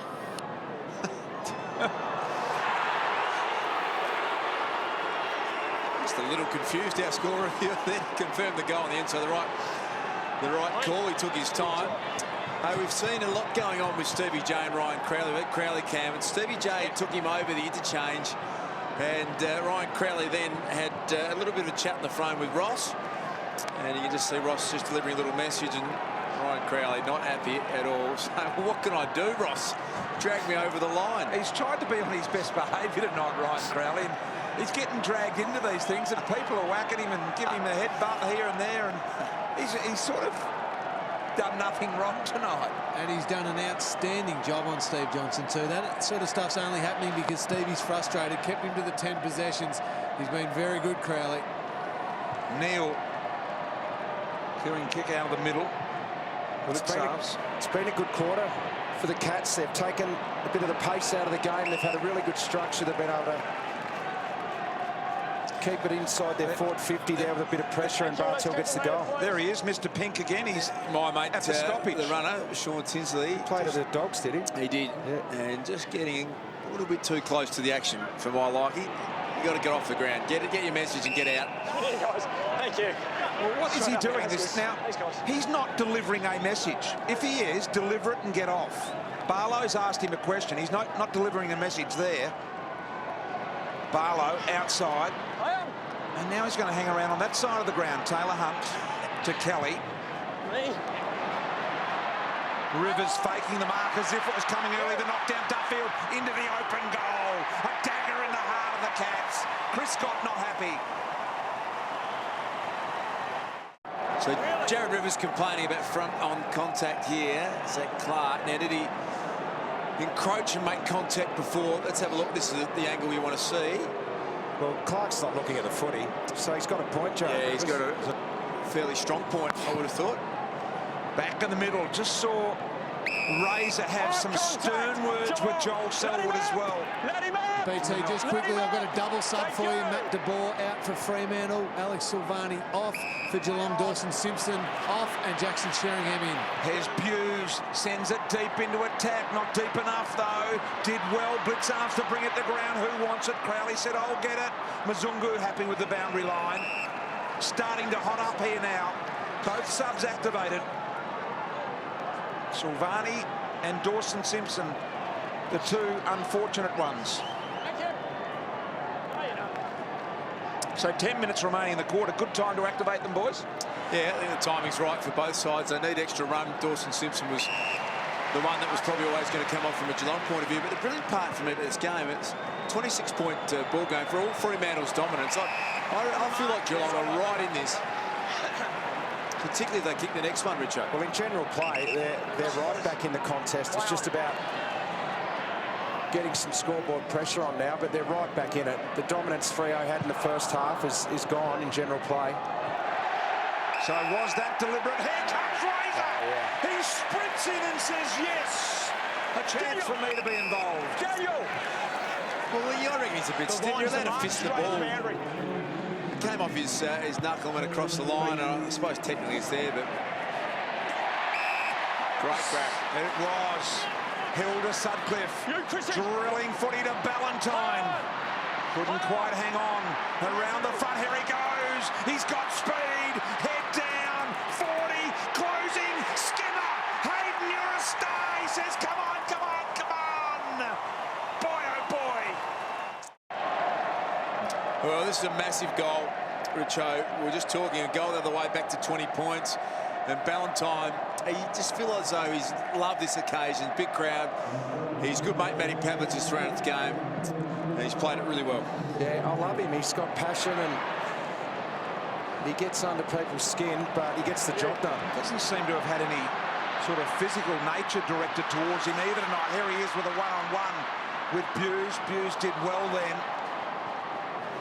And in the one-on-one, but the kick is not so good. Subin will get a direct look at goal here, and he's missed to the right-hand side. A let-off for the Cats. Just have a look at this, guys, in the middle. Now have a look at Razor here. Just can't quite see it, but now see Selwood there talking, and Ray. Now look at this. Ray will point to him, and he warns him. He says, "Now you just stop it, Selwood, or you're in trouble." Wonder what he's talking about. I'm not sure what it was in reference to, Rich. It happened about 3 minutes ago. Duncan, after the Duffield goal, it was. Enright. Well, yeah. Well, he's talking about what happened to Jared Rivers. Right. Okay. Clearly, it was a free kick to Rivers. Yep. And he's the captain. He's saying, obviously, that should have been paid. It's hurt us, and it has hurt because now they've kicked another one to Ballantyne, and the half-time lead's been extended when Geelong were really fighting their way back into it. Putting all the pieces together, CSI style. Yes. Richo, very nice. Hughes. Actually, producer just told me in there it's done more work. Lonigan, long footy here. Opportunity, Guthrie in front, puts his head over it, wins it. Mackie now. No 50! You heard the umpire's call, play on regardless of the Johnson mark. Pearce there now. Sheringham, the sub who's been activated, had officially mounted that Fremantle Docket player there momentarily. Had Jackson Sheringham. Asked the question in the first half who the best midfielder will be for the next 8 years, and I suggested Nate Fyfe would be the one I'd pick, getting a few Jago O'Mearas, Dom Tyson, BT's man Prestia, the meatball, Tom Liberatore. What about Josh Kelly? Only real early for him. Real early. Jack Billings, real early. He's been thrown up as well. Tom Rockcliffe. And a few just saying Ablett in 8 years' time will still be the best, even when he's about 40. He gets better every year. Why not? What about Boomer Harvey today? Time back on. Thank you. 39, wasn't it? Yeah. 39 possessions. There's Selwood. From just outside his range, I reckon. Especially at this stage of the game, maybe early in the game. Tries to Stevie Johnson across the body. Now, high tackle. This will go to Geelong, will it? Yeah, Lonigan's got the free here for a high tackle. It's a pretty good kick by Selwood. He identified it one-on-one. And then the last on the fat reaction was a side. high tackle. Oh, yeah, it's there. But it was a great kick. I don't think so. Instead of going long to 50-50s, he found a one-on-one and got a free kick. Yeah, good point, Richo. A shot from 35 metres here. Really important for Lonigan. 22 minutes have ticked over. They're down by 33. They did have it back to 20 in this quarter. Crowd not happy. Lonigan not a noted goal kicker, but must step to the plate here, and that's not a good effort at all. Sandlands sees the benefit in the rush behind. That's why I really rate Aaron Sandlin's year this year, and aside from dominating hit-outs, he'll always do that, but he's back there defending, he's taking contested marks up forward, he's playing the complete game a bit at the moment. Fyfe. Through the middle, he was looking for Pavlich just to kick off the instep a little, missed his target. Mackie into the middle, finds McIntosh. Hold! So 32-point margin. Have a look at the next boundary throw and we get opportunity. They've stopped slinging the ball in one hand, boys, and they've gone back to old style. Just getting the thing in long and deep, Richo. Oh, they've been good. They've been ordinary up until this week, and they've changed.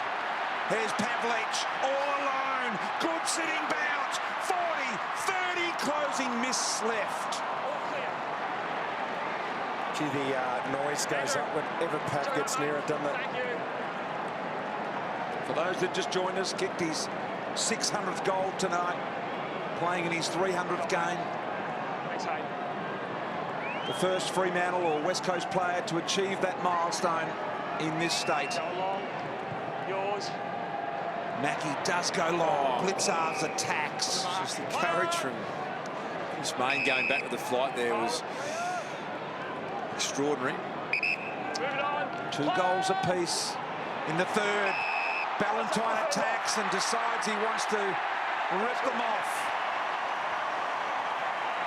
And what's he called here, umpire Chris Don? It's a free to Ballantyne, is it? It's a high fend off, I reckon.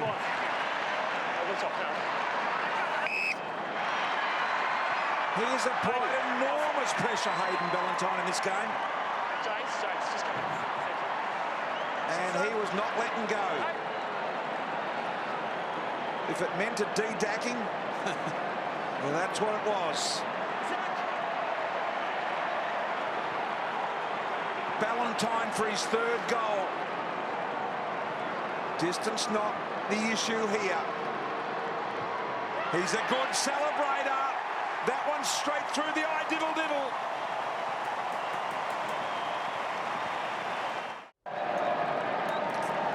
He's kicked his 3rd goal. He's been on his best behaviour tonight, Hayden Ballantyne. He's tried not to rile anyone. No, he's played a massive game, and they really need him. Michael Walter's out for the year. It was a huge loss to this side, and they have to get a bit more out of Ballantyne. He's delivered tonight. Let's not forget he's had a cheekbone operation this week as well. Well, he's playing as the deepest forward. They know he's on fire, and they've isolated him. Cross line. Okay, against Cam Guthrie, is it, Richo? Yeah. And he's holding back. He's still inside his forward 50 now. He's not coming up the ground, so I think they feel they've got a real match winner there at the moment. I love how we casually say that. You know, cheekbone operation. Most people that'd be a month off work. Have a look at your man here, the boundary umpire. Have a look at the boundary umpire now. It's the two-hander. Remember they went to the one-hand slinger, you know, and turned and admired their own work. Now they're throwing it in, not worried about what it looks like. Oh, you've just got to be in your you've had an influence here, Bruce. They've changed. I think They've changed. They were side-slinging it. got inside their head. There's Hall & Smith. I'm telling you, Richo, they've had a stern talking to from Wayne Campbell. And Hayden Kennedy, the coach down there, I reckon. There's Mackie. Over the top, Sheringham. Beautiful set-up handball to Taylor Hunt. And now Murdoch. He can go. He's got a lethal left from 45. Long footy. That looks very, very good. And Murdoch goes for the Cats.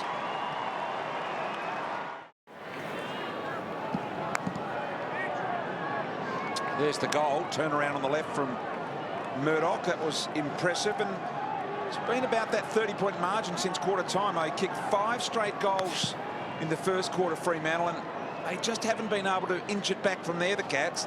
They're back to 33 again now. Me, please.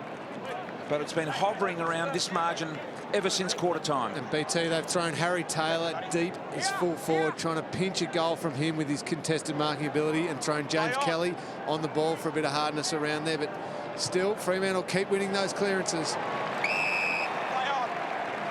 Good mark taken by Lockie Neal, and Fremantle again. Gee, that was through the hands of that Cats play. Now Mackie. Immediately sideways to the cool Corey Enright, who doesn't mind taking on that kick inside, does he? He'll have a crack at it to try and open sides up. Bartel's out. Can't get it there, though. Kick was a little bit loopy. Hall & Smith got to go a second time. Zach Dawson did really well. And now Hill on the left. Handball was a bit loose. Hall & Smith hesitated. Subban. Mundy, bit of a mess up. Pearce trying to sneak a little poker through the pack, and now Geelong with the numbers out the back here. Johnson, Sheringham, and back to Stevie J. Left foot kick, no depth, but it'll be marked here by De Boer. Sutcliffe to Pavlich. And now Guthrie. De Boer again, down to you, Cameron Ling. Hey guys, we're obviously impressed with Hayden Valentine kicking the 3 goals, but it's been this that's been the absolute best part of his game tonight. His tackling inside forward 50 has been ferocious. We just saw the one with James Kelly there, would not let go. That's why he's so valuable to this Fremantle team. Absolutely, his pressure's been, as you say, sensational. Here's Subin, a really nice kick to 5. Was he being held? Kelly did it well, said the umpire. And now he's got Main to deal with. Yeah, did it really well, Kelly, because I thought 5 had the advantage side there and was going to mark that footy. Gee, he didn't have the run left in his legs there, Blitzarves, as Duffield outran him. And that's something, because Blitzarves is the athlete of the AFL. Duffield, long penetrating footy now. Crowley was in there, Lonigan at the front, once again Murdoch. Johnson, a sneaky little one to Hall and Smith down the line. Need to get cracking here. A minute left in the quarter. Michael Johnson been good all night. And Dawson helps her over. Harry Taylor, you see there playing forward. Just 6 possessions tonight, Harry. Started on Pav, and it was mentioned a couple of times. Rare to see him have an off night. This is one that doesn't happen too often. There it is, the conventional boundary throw in again. Thank goodness they're back to that. Sheridan, De Boer, driven by Enright. Barlow, Hill on his wrong right side. Now there's a foot race. Motlop's very quick, we know that. Can he turn Sutcliffe inside out? Yes, he can. Magnificent by Motlop. But the kick not so good. Hey, Lee, how far away is Stevie Motlop, you think, from being at his best? He missed a lot of training. He's just struggled a bit tonight. Yeah, hasn't been good tonight at all, Stevie Motlop. But I reckon another... I mean, you'd like to think next week he'll get back into his groove a little bit, but you do need those couple of games under your belt just to get your running and your high-intensity running back, but also your touch a little bit. It's certainly been off, but we know when he's at his best, he's a dangerous player. Subin, Main and Pearce and Lockie Neal all combining. Never panicked at any stage, Neal, even though he had players completely surrounding him. So 3 seconds, scores will be as is, and at quarter time it was 30 points Fremantle, at half time 30 points Fremantle, and at 3/4 time it's 32 points Fremantle, 10-15-75 to Geelong, 6-7-43.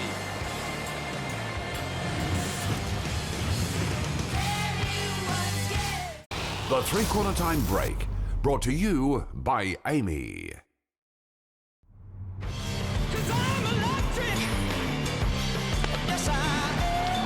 Start of the game was all about the 300 gamer and Matthew Pavlich. Wife Lauren there with kids in tow.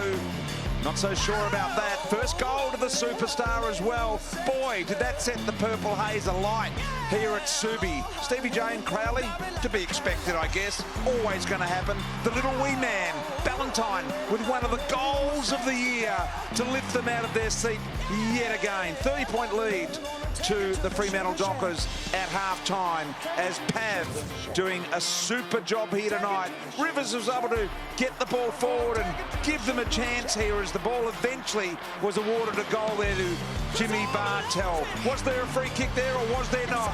It didn't matter because Duffield sent it home, put them 26 points up and could not believe it, Chris Scott. Quarter-time scores, Fremantle by 32. Yeah, it's been all the Dockers from the very first bounce, and Cameron Ling has been right next to the Fremantle huddle. What can you tell us, Ling? Yeah, been watching very closely, Darson.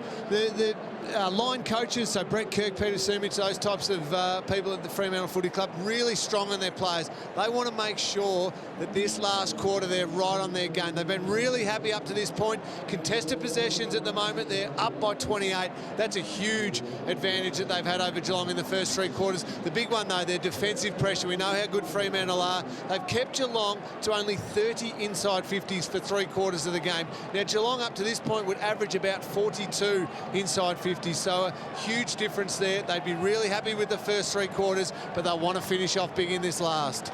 Pav starting on the pine here in this last quarter. Not that it matters with the rotation these days, I guess. Yeah, just his turn. He's played bulk of the game time. Pav at a glance. Yeah, he's played 84 minutes, so just a little bit of a start on the bench. That won't concern him. Ryan Crowley would be pretty happy, I think, to keep Stevie J to limited output. Hasn't had massive impact. Just 13 possessions for Stevie J in 3 quarters is a pretty big win, I reckon, for Ryan Crowley. And that job continues in this final quarter. 32 points. Will it be too much? Or can Geelong, the super attacking side that we know they can be, fight their way back here? As Darcy said all night, it doesn't seem all that far apart in terms of the score. Guthrie. But they've kept it pretty steady at 30-odd points. Fremantle, they've been relentless. Hey, Chris, hold there, please. Yeah, Sandiland's back in the hole, you can see there, and he's just about going to swallow this, and Mzungu's the other loose, so it wasn't a great structure that for the Cats, so well, we get their numbers back really early, the Dockers. Mzungu out real wide looking for Hill, but gee, that's a good mark by De Boer. He was activated with 10 minutes to go in the 3rd quarter as a sub. Now Johnson almost run down from behind. Ballantyne sneaks forward. Subin is his direct target. Now Mackie, and dropping back in the hole was Rivers.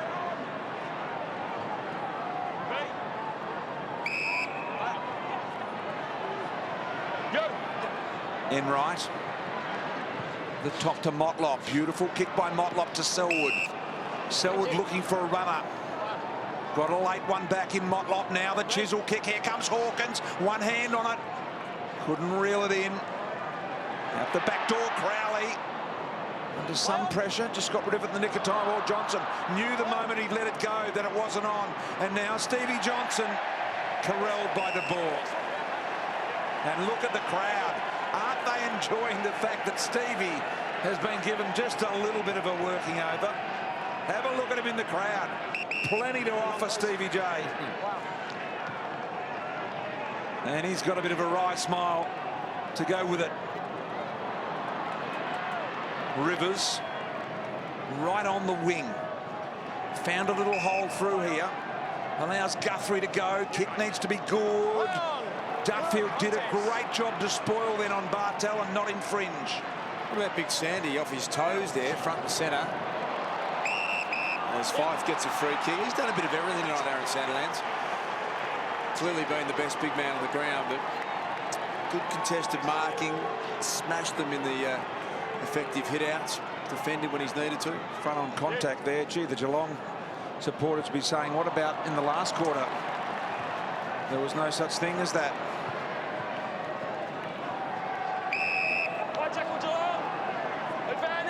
Rivers takes the opportunity with the advantage. Mackie trying to use the body. Selwood on the inside. Got the runner here. Hall and Smith's found Varco. He's got a set of wheels, but so is the man chasing in Hill. Varco got rid of it and goals. Geelong a chance.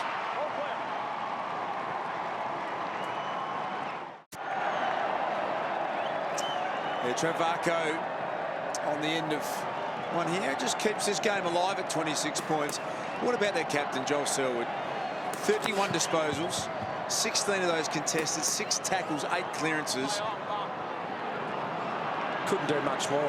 Here they go again. Complete game. Duncan down towards Motlop, who has given him a bit here. Some pressure now coming from the Cats. They find something here, the Cats. They're only 26 down. They've kicked that goal within 2 minutes of this quarter starting. Stevie J tries to find a way through. I thought he threw the ball with a one-hander there. The umpire said no. Hill back in the middle. Ballantyne has a look around. He says, who have I got this time? Trouble is he didn't get hold of it. Taylor Hunt had his feet taken. Advantage! And so Geelong with all of the play so far in the opening 4 minutes of the final quarter. And I think Fremantle numbers back, just hold on and open the door for this Geelong side, and they'll start to punish it. Bartel, Duffield took him on. He must now dispose of it legally. Holding him in. And free kick, Fremantle. Chris Scott, he might punch a hole through the coach's box tonight. He was quick to blow the whistle, I must admit. Johnson absorbs all that's on offer. And now a measured kick, Ballantyne, who's been the one-out target most of the night. Bew's done a reasonable job at times. Handball to Sheringham. And here they go again. Good little one-on-one win there for Jed Bew's on a very good play. He's shown some good signs tonight. Duncan to Hawkins. He can go. Hawkins, beautiful kick. Really, really good kick. Stevie J hangs on and Crowley curses himself. Yeah, well done, Bewes. He won that ball back at half-back and got it going quickly forward, and they just had numbers out. We're back to 20 points if Stevie J kicks this with a heap of time. Go, Ron. Well, so the early goals are the important ones. He's the sort of bloke who'll play forward this whole last quarter and kick a couple. It's his first mark for the night, Stevie J. To get it back to 20 points, very close to the man on the mark, pulled it a little bit left, and realises the importance of that miss. Yeah, that will really upset Stevie J. Prides himself on sensing the moment, delivering. Zach Clark elevating high. Subban sold it out wide to Fife beautifully. Now Pearce on the left steps back inside, gives it the run of Sheridan. Sheridan can go all the way here. Pearce encourages him. Here comes Sheringham. Got back inside, bit off a little more than he could handle, but an opportunity now for De Boer. Barlow gets a look from 30. This to left. The purple haze out of their seats.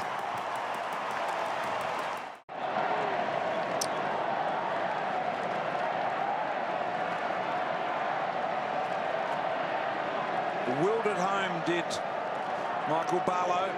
Dockers a real fortress here under Ross Lyon. 20 of their past 22 games have been in the W column.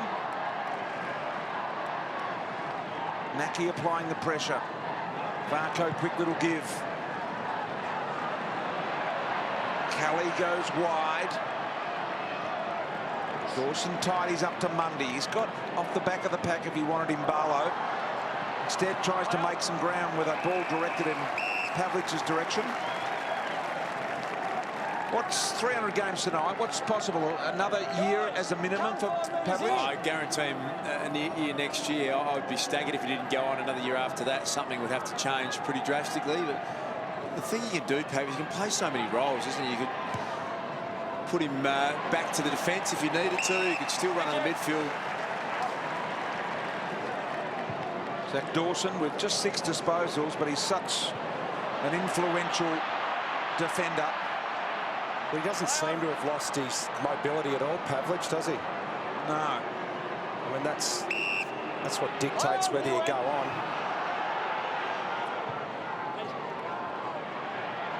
Hawkins down the line looking for Bartel, and the 2 threes go at it. Having said that, one bad injury at that age is always going to suddenly being a quick end to... Can almost creep up overnight too, the body just letting you down. Once you get into your early to mid-30s. Despite their exceptional winning record, Geelong, they really have struggled against Fremantle. One of 4 games against Freo since Ross Lyon joined the Dockers. It's been hard going for them.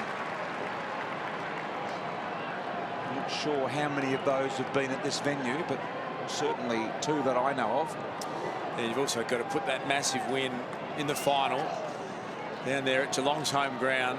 Skills Stadium is one of the great finals wins. Clark to Hill.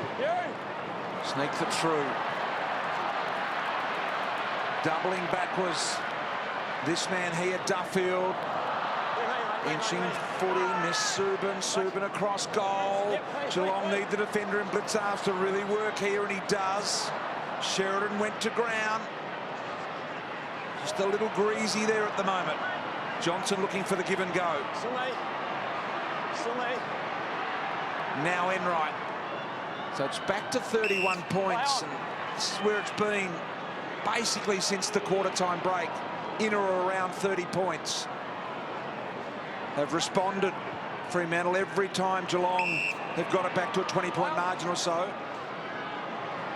Now Guthrie again. That's a great kick to Hawkins. That is a great kick.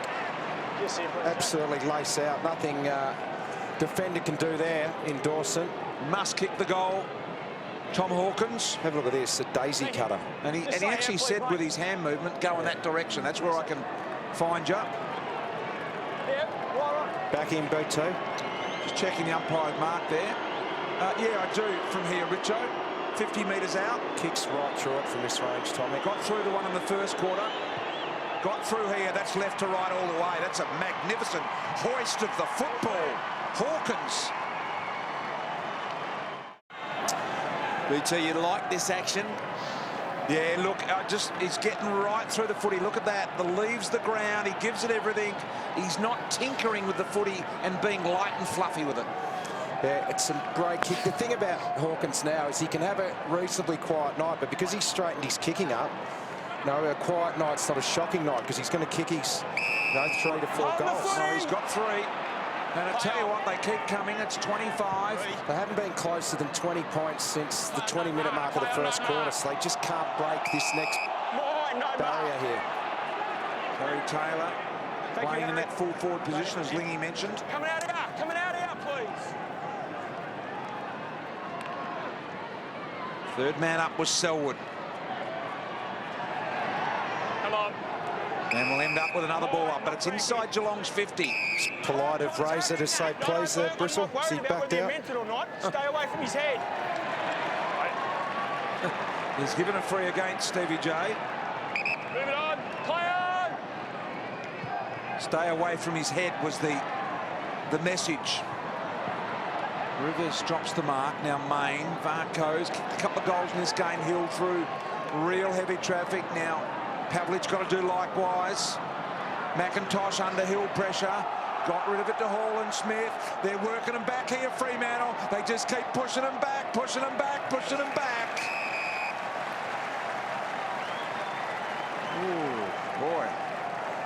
And he's done a couple of not necessary things tonight, Stevie J. Sneaky little things, aren't they? Yeah, Little head massager. Just a little bit frustrated, I reckon. Great view from our camera there. That throw in, Hall and Smith happy to find the boundary, and Fife says get over there. Got the artificial turf around the edge of most grounds these days. Soak up the wear and tear.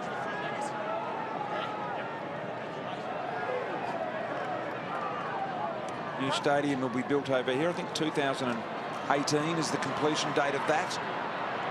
Mackie on the run. Wide is Varco. He's got Duncan on. The kick needs to be really good. He goes inside to Hunt. Couldn't hang on. The kick should have been out in front of Duncan. And now Spur did well to hold them up. 38,565, including that fan there with a little bit of badge work on the hat. Good crowd. Fremantle membership badges, perhaps. A lot of badge collectors. What do you collect, us? Not a lot. No. All right, Ballantyne turns around. I'm too scared to ask what Richo collects. Here's Rivers. Mascara.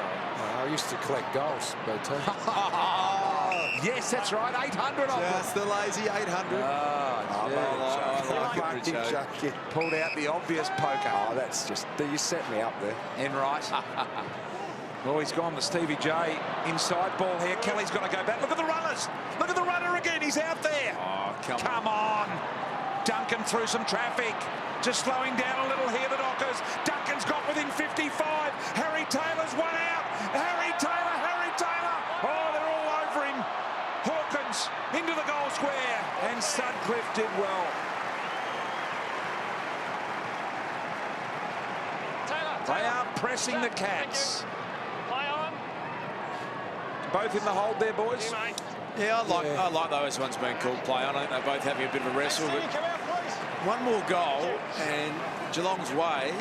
And a sneaky chance of an upset here, Richard. Yeah, it's just that this next goal they haven't been able to get. They haven't been able to get any closer. With that sling of Harry Taylor's, Travis Cloak, he had their paid against him every time last year, but they did say at the start of the season they were going to allow more of that in the marking contest. Stopped a little bit here, Freo. Their kicking's just gone off a little. Last couple of minutes, 8.5 minutes remaining, so clock's starting to become a factor here for Geelong anyway. Clark around the body. Lonigan did well with the fist. Now Pearce, we know he's classy. We know he's a good user. Took some time, milked it. Now Pavlich is marked on 50. He should go back, use his 30 and kick the goal. Has he lost any distance as the career's got on BT? Because early days, this one goes through. Yeah, no problems. And I think now absolutely everything has to go right here. He has to give this an incredible amount of altitude, Richo, to get it there. And will he have to run out to the right a bit, Brian, just to get that extra bit of power? Yeah, remember, he's a little bit of a left to righter though, but I reckon he'll kick it. If he kicks this, Fremantle will win. The house will come down. Yeah. The 300 gamer. Powerful wind-up right to the line. Touched on the line. Gee, the crowd was going to go berserk. So Geelong a little let off and just a sneaky little window for them. Here. Hold, Dave, hold! Hold! You!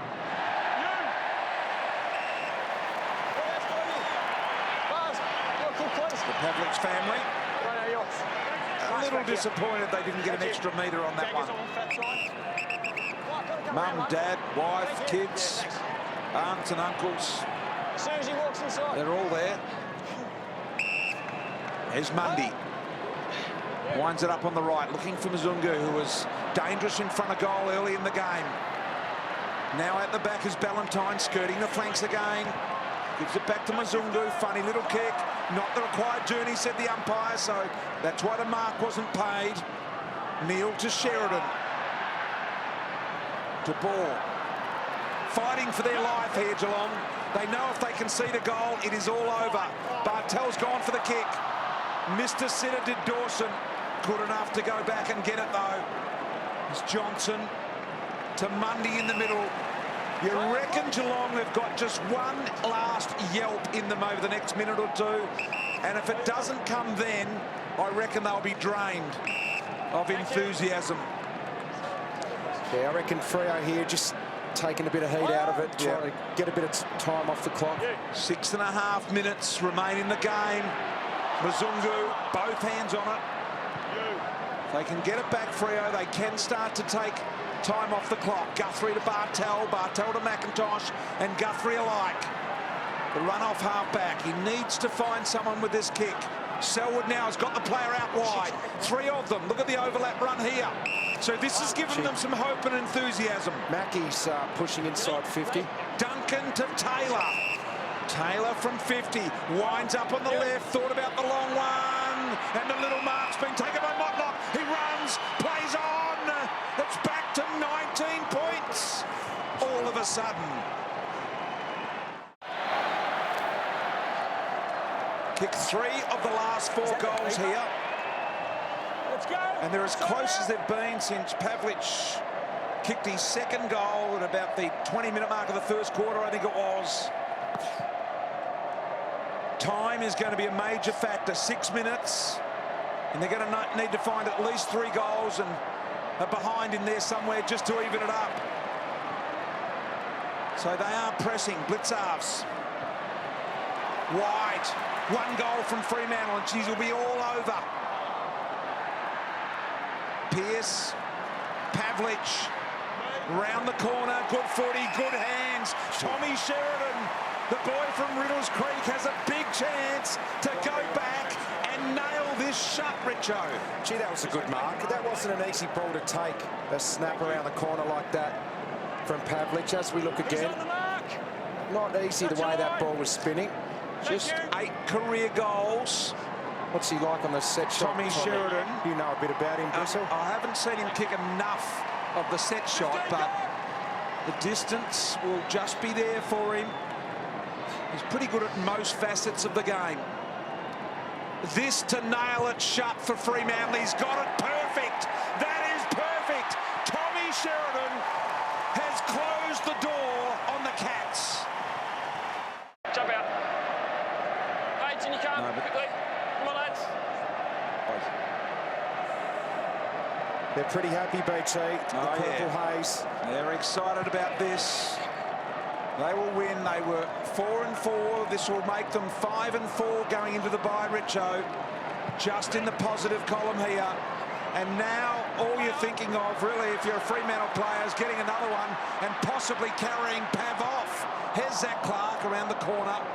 Out of bounds on the full. Who do you think will be there to chair Pav off? Oh, good luck getting Hayden Ballantyne out of it. He'll love a bit of camera time. Surely Sandy. No, you've got to get a couple of big units. You can't have Sandy on one side and Ballantyne on the other. Could be a good point. Lopsided. Who likes a bit of face time, and it'll be pretty modest group, I reckon. Pretty modest group, won't they?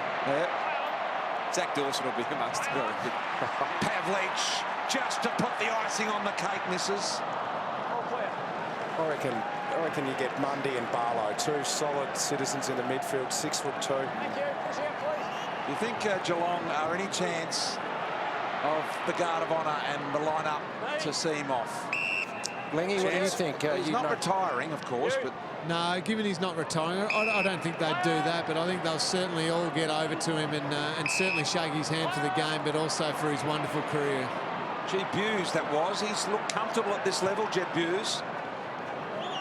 Wide to Taylor Hunt. 3.5 minutes. Pavlich kicked the first goal of the game after bursting through his 300-game banner with kids galore, and kicked the second goal in that first quarter as well, and he was the hero. You've come to your senses on the kids. No, I haven't. I've not won 4 kids on the ground. I think it's an occupational health and safety issue.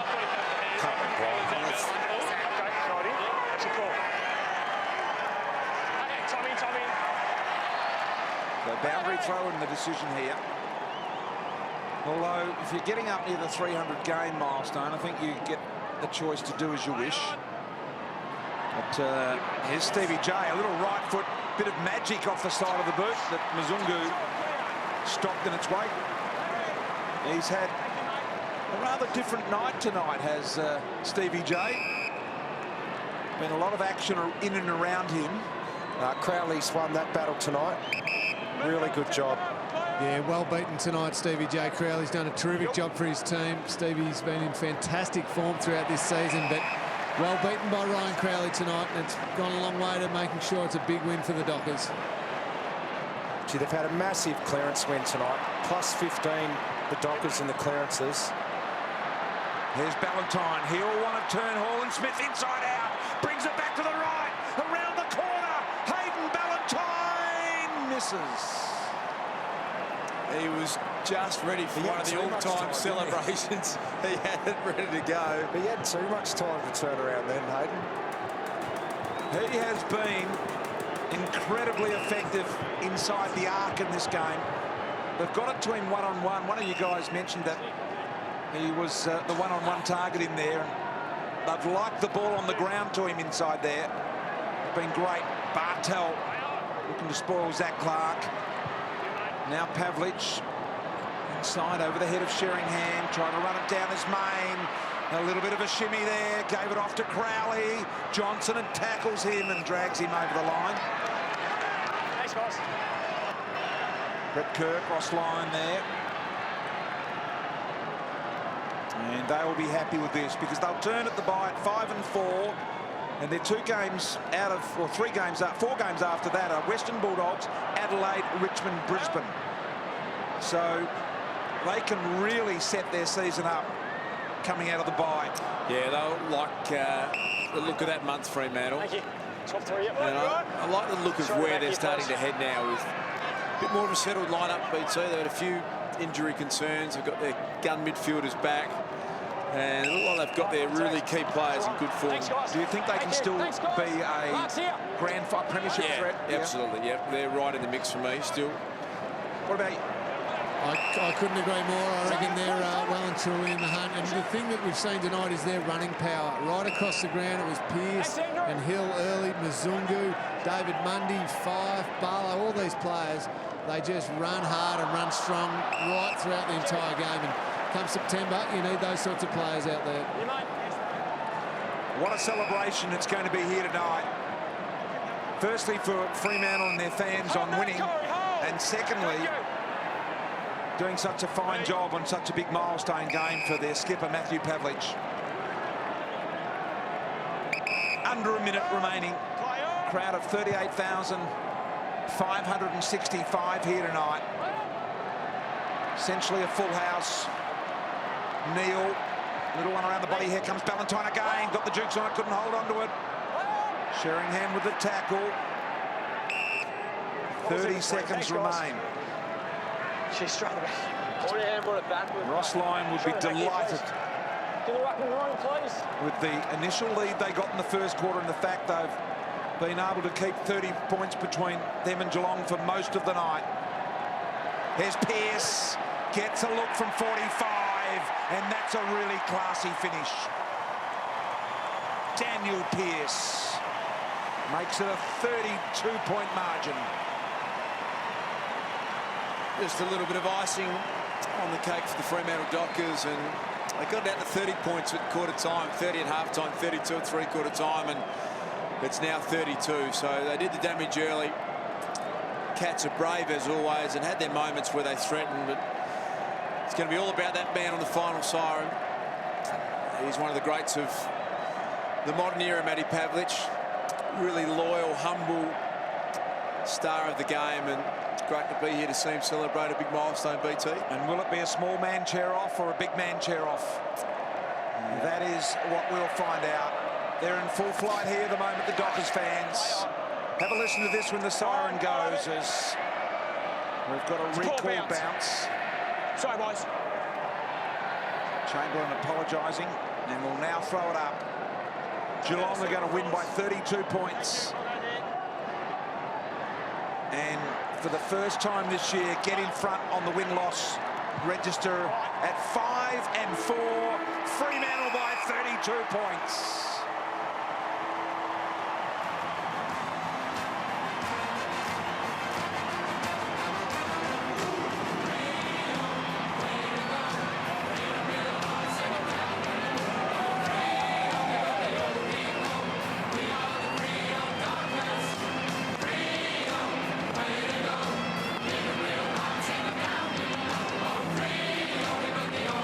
I don't know whether you can hear us, but we might go to you while you're waiting for Matthew Pavlich to describe what you're seeing and hearing.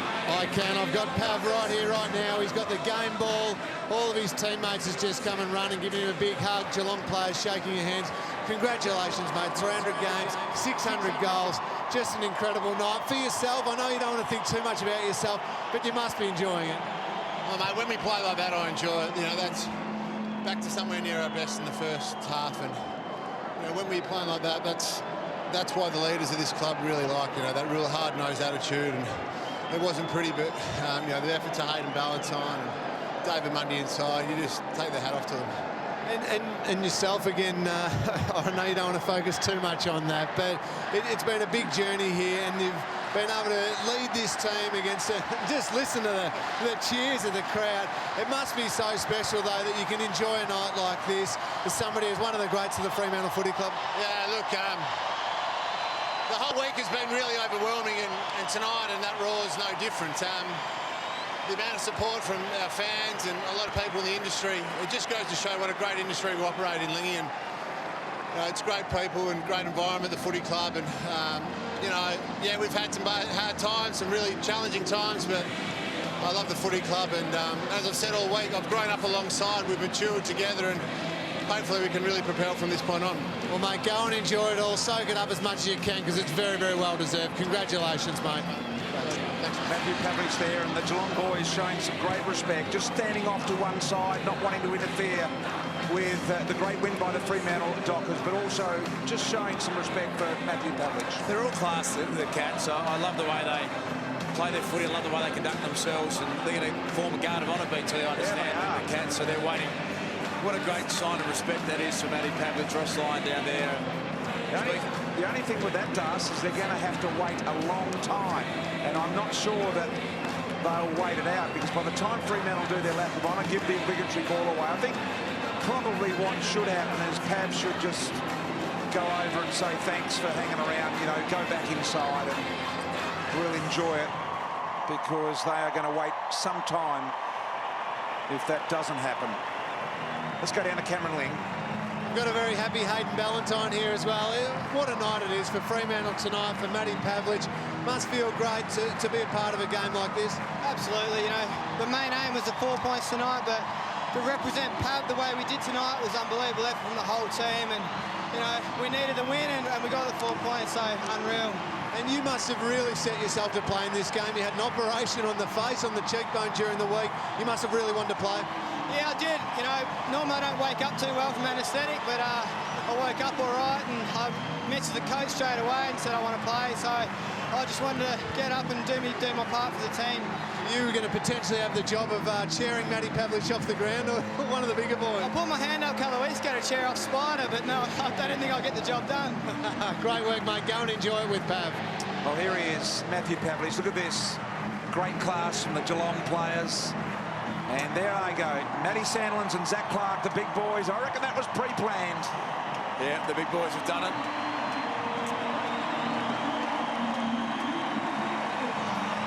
Geelong players, fans, officials, media, Fremantle players, coaches, all stand and applaud this outright superstar of the game, Matthew Pavlich.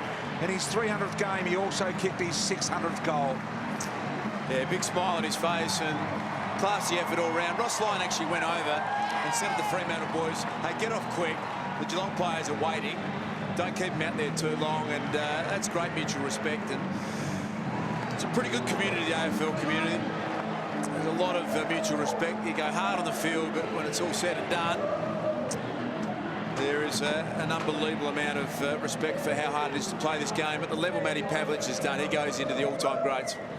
And there you can see Walters, who I don't think will be back this year. This will be some song, Stay With Us, if you're a Dockers fan. And if you're not, stay with us, because I think you'll enjoy this.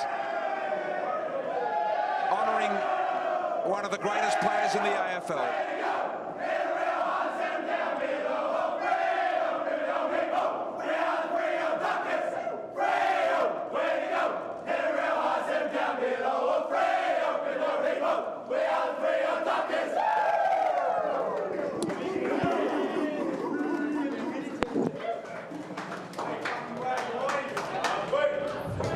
Coming up on the post-match show, we'll cross live down inside both teams' rooms and hear from tonight's winning coach.